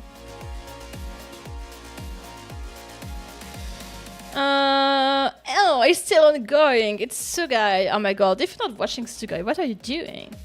This is the same mangaka as Fullmetal Alchemist. And obviously it's just a banger. What do you want me? Do you really have to? Do I really have to like talk about Sugai? Isn't it enough to say it is an author to make you watch it? awesome opening. Well, I think so. Okay. You know how much I love Bone Studio. I think Bones is a very good studio. We do a lot of very good things. I already thought when I began Marriage Toxin, even though I dropped it, that it was not as good as what they could do. And I feel the same thing with Sugai. I think that Sugai is carried by the main material so much, and giving its bones. So the good side of it is that we have a very good animation. It's very even. It's very consistent in the drawings and all of that. This part is very cool because it's bones, so this is like quality anime. But it's not supposed to be just quality. It's supposed to be top quality. Bones has done things way better than this in some animation, and especially for Sugai, they could have gone like further. Like it deserves it. It's one of the best manga we have this last year, you know. And I feel let down. So of course, it's a very good anime. Of course, you should watch it, especially if you like action and yakuza and stuff like that. If you like Fullmetal Alchemist, you're gonna love Sugai. It's amazing. You find back all the things that make Fullmetal Alchemist good, which is the plotting, which is the characters. I mean, the very strong point of Arakawa is the way she drawing characters and the way she write characters, right? So obviously every character is very interesting, very well, you know, you want to know more for each of them, you want to see every character shine in its own way, even the villainous. But the anime itself, the direction, I feel like either they wanted to be very trustful to the manga. I'm reading the manga, so I know what I'm talking about. So either they want to like be very faithful to the manga, and so they just adapt it without giving anything into it, which makes it, like I say in the beginning, a few times ago when I was talking about Nippon Sengoku, it's a good adaptation, but it's not an outstanding one. They could have put this further. They could have put, and even, you know, the action scenes are so good in terms of animation. Like, wow, I saw the frames and all, but I'm still a little on my, you know, I'm still a little angry. Like, it's good. It's very high quality in terms of animation. I think the issue is the direction. Like, put a different angle, put some perspective, do something I know you can do. Like, go further than that. Like, it's supposed to make the manga alive and animated. Animate it, like, truly. Give like more deepness, more, you know. You have background, foreground, like do something, like move the camera around, do things, you know. I would have loved for it to go further, and it's not. Like, it's very good. It's just like a basic adaptation, a basic good adaptation. And yeah, especially when you compare it to other stuff. Like, come on. It's very lazy. It's very, very lazy. I feel like I haven't watched everything of Brotherhood. I still feel like Brotherhood really tried to be over the top way more than Sugai is. As it didn't have the budget they had for Sugai. But this is the only issue I have with it. And the openings are so forgettable. I'm sorry to say that. It's an awesome opening. I disagree so much. Like, I feel like it really is basic opening, like shonen seinen opening. Like, they didn't like really try. The second one from the season of this, the second court, that is like airing this summer. You can see they wanted to do something with the KD Loscop, but they didn't like go further with it. They had the idea, they put it in some frames, and that's it. And they didn't go like all the way. And this is the issue I have. I think the opening really mirror the issue I have with the show. Issue is like a strong word. Like, this is just a weakness, a little weakness. But the opening mirror the weakness of the show. It doesn't go far enough. Really not. It's kind of, it's just, they know they don't have to do much for it to work because it's a very strong manga, and so they don't do much. And I feel it's a shame. It's a shame. I don't feel much love. I like Vendis, I'm a bit biased. But I mean, I'm not talking especially about the music. I'm also talking about the direction of the opening itself.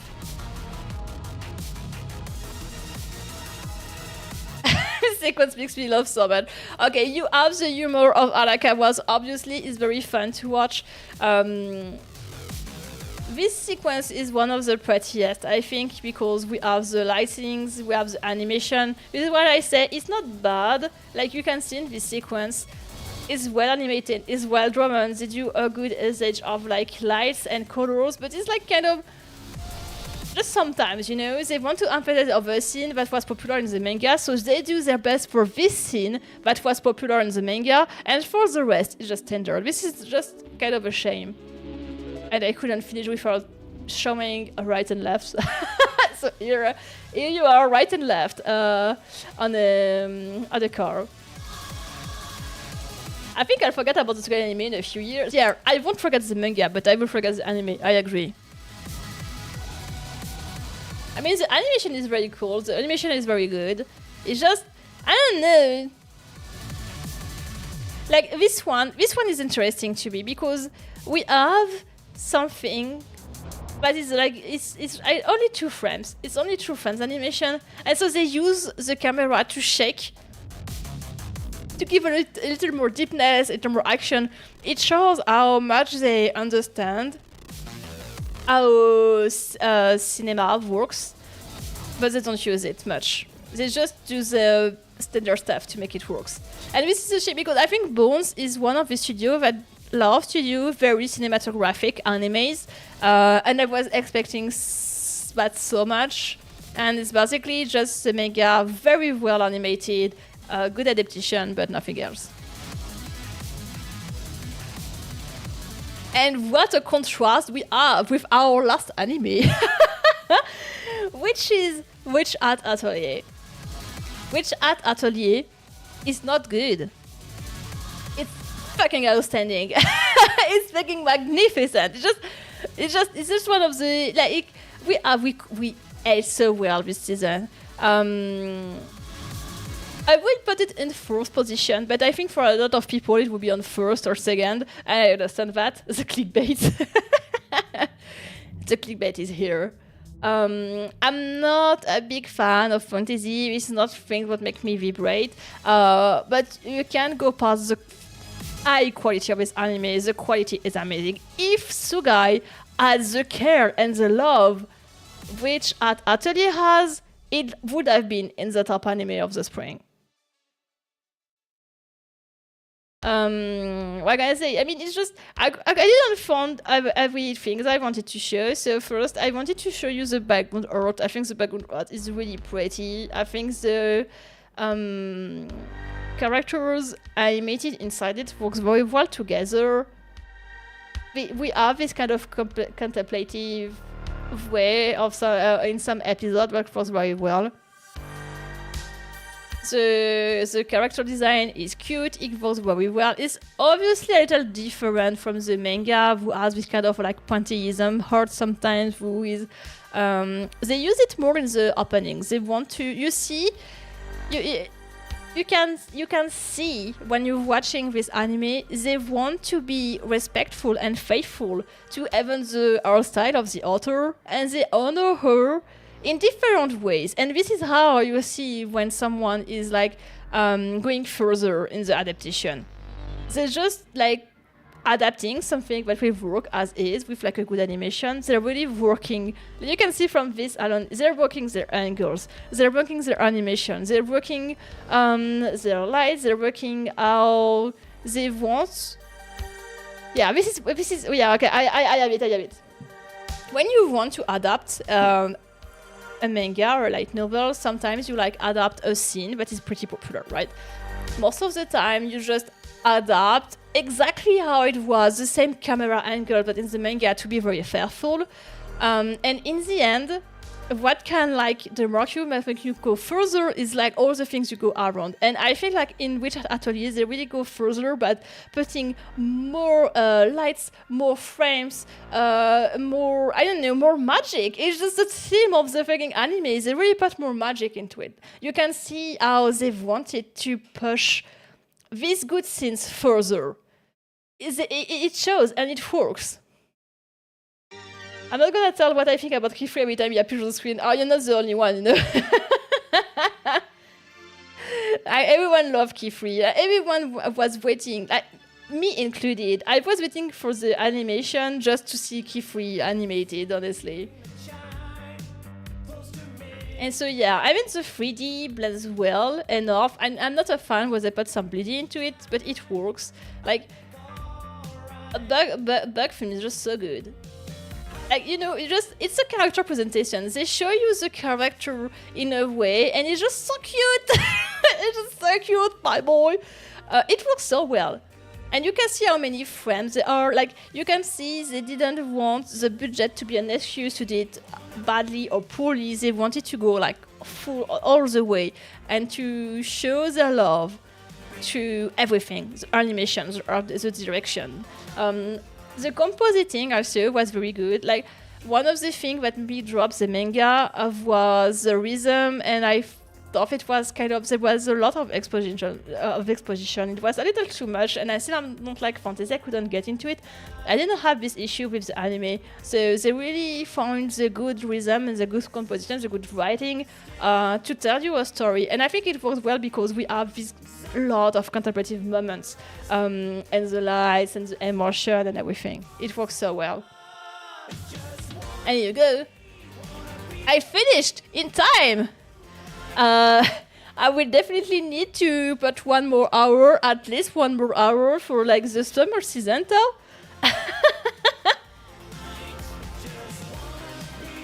And I'm gonna put a reminder. No, not this one. Fuck! I'm gonna find it, I swear. Here. Don't forget! This Sunday, we're celebrating my 2 years of streaming. With me cringing while reacting on my debut last year and the clips of my very beginning as a PNG tuber that was absolutely cringe. And after that, we're gonna work on the icons lore building. Icons are you. It's you, chat. You're the icons. Because I want to do a real debut for my icons one day with a model, with a lore video and everything, because my community is important and deserve it. So we're gonna work on it. We're gonna think about the lore we're gonna put together. Like, how did I meet the icons? It's up to you. This season is gonna be the death of us, but worth it. 27, I swear. When I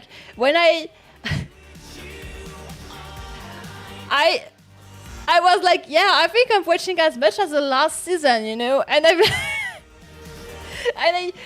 I watched my list in my anime list. So I was like, wait, I see 27, and I dropped 2. 27. This is so much. I'm never gonna be able to talk over everything. It's just it's not possible. How will I survive? My throat is like so hurt already. How will I do? I think you already forgot I was being on July 20th throat. Yeah, write it, like tattoo it, maybe even. What did you think? It's not like a big change, but what did you think of like putting some screenshots and GIF while I'm talking about the anime? I guess it's better about just having the poster, right? I love it. Okay, we'll do that next time too. I wish I could document more my things. The issue is I'm watching mostly on my TV, so I can't take screenshots. I can take like little video or GIF or stuff like that. So I'm depending on what people are taking, and I can find in good quality or not on the net. And so there is so many things sometimes of like, oh, I've loved to clip that and show it to my audience to explain that point, and I can't. It was a fun charge. Okay, good to know. Well, we'll definitely do that next time then. What else? So yeah, I'm not streaming Friday. I'm actually streaming grass. If you want to know everything, it's actually my anniversary with my partner. And so we're going somewhere together. So this is why I'm not streaming Friday. Also, it will help me to save some energy Well, I mean, I'm doing a lot of things this week. I'm not sure I'm gonna have a lot of energy Sunday, but more than if I did a stream on top of that, right? So we can have a longer stream Sunday. Like I said, I will stream at least 3 hours, so 1 more hour than usual. If I have enough energy, I would love to do a 4-hour stream. I hope I will be able to do it. And if you want to do anything while we're at it, if you want to play a game together, if you want to react to something else, we'll do it. It's gonna be you and me. A celebration of us. A celebration of us to us. From us. Imagine to say grass could be me. Oh, no, it couldn't be you. I can confirm. Yeah, I can't wait to show you the surprise too. It's gonna be fun. It's gonna be fun. What about playing Zaku no Hairu? Fuck you. I wish. Wait, don't I have a middle finger? I don't. Oh, I thought I had one. No. Ow. Thumbs up, thumbs down. I don't have that. I was sure I had one. No way, I don't have one. Well, I can just do that then. No shame. You're the shame. I'm not the shame. You're the shame. You're the one. You want to see me suffer. I can't talk anymore. This is a nightmare. Counter. You wish. I actually wish to. I want to like to improve this toggle, but when I'm clicking it, it will like shut or something. I'm pretty sure I can find that as an asset. Make a finger in yaoi way in the future. You want my yaoi finger once again? I have it. It's here. My yaoi finger.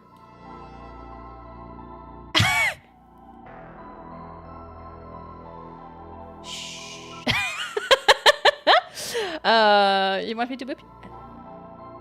Boop! Yaoi again! If you were not yaoi before, you know. Not this finger? What do you mean not this finger? Which finger do you want? So you know it itself. It depends the size of it, but yeah, I can make everything yaoi hands. Do you want to see? I have fun toggles. Like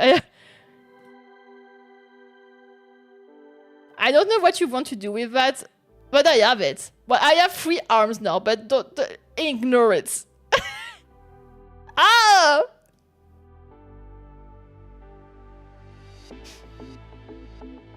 You're putting me when I'm so fragile. Look how fragile I am. Look, I'm so fragile.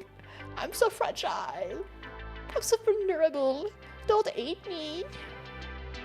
Don't. Yamete kudasai. No, don't hate me, senpai. Don't hate me, senpai. It's not very yaoi. It works in yaoi though.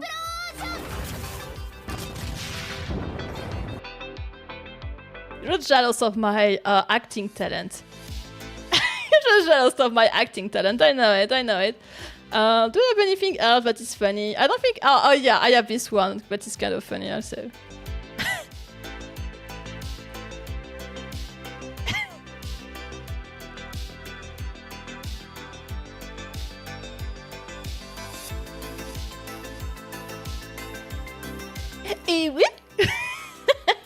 Two yaoians? Yeah. I have so much hormones and such a big dick. Yeah, yaoians. For sure. Too big to explode. You should be able to explode me though. Better than Mario Cotillard. I'm a big... yeah, I'm such a good actor. Look how cute I am.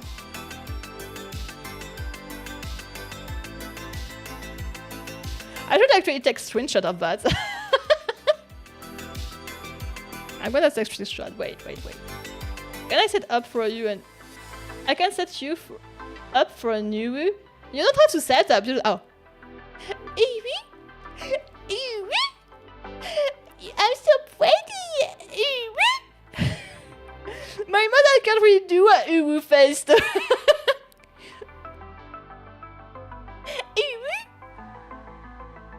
I'll just look ridiculous.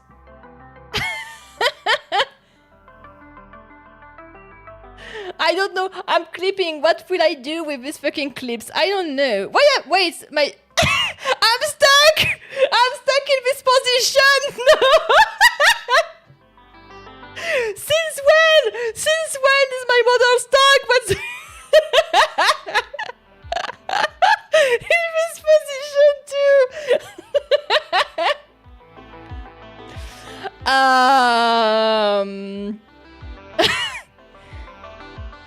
Why? Okay, I'm gonna try to. Why am I stuck? Okay, I'm back.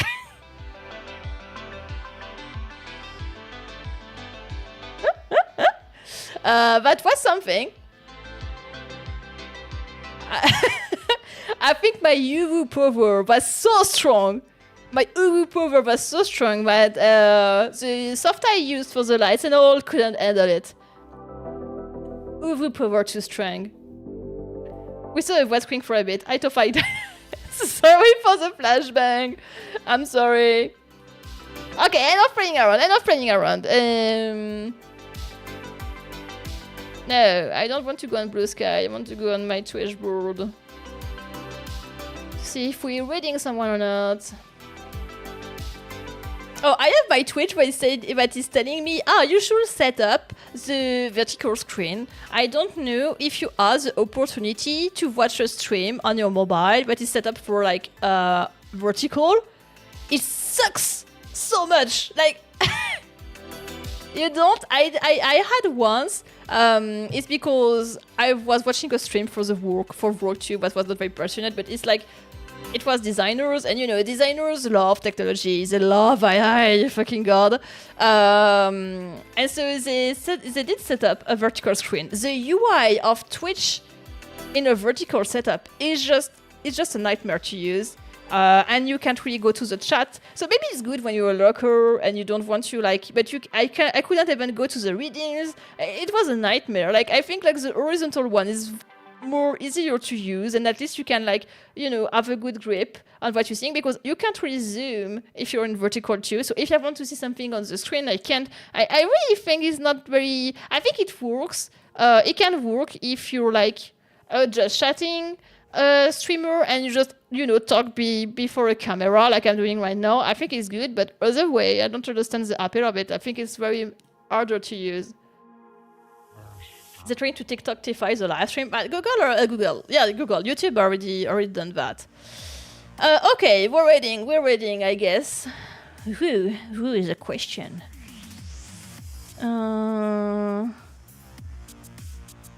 We don't have oh, Miuma! I was gonna say we don't have viewer members, and we have. We have Miuma. Oh, and Miuma is playing Binding of Isaac, which is my go-to game to go to sleep. I always played Isaac stream, VOD or anything when I want to sleep. So Miuma, her pronouns are she, her. Please don't misgender her. She's very cute and very, very like. I love to watch her from time to time. So be nice to her, okay? Should we? Are we enough to make a message raid? I feel like if we're only two to do it, I feel like we're gonna be ridiculous. I need you to work on this too. I need to find something that is not just alien raid, you know, with no creative whatsoever. Okay, for the non-sub, but for the sub, but we'll be ridiculous together. Okay, here you go. Thank you so much for hanging out with me and me yapping. I hope I'm not gonna be strike for the Nippon Sengoku opening, but I will probably be, at least on YouTube, maybe not on Twitch. Finger crossed. I will see you Sunday. Be here at 2 in the afternoon, GMT+2, CST. for the surprise and for cringing with me and for bullying me as usual because you love that. Have a good afternoon, have a good day, have a good one, and I will see you this Sunday. Bye bye!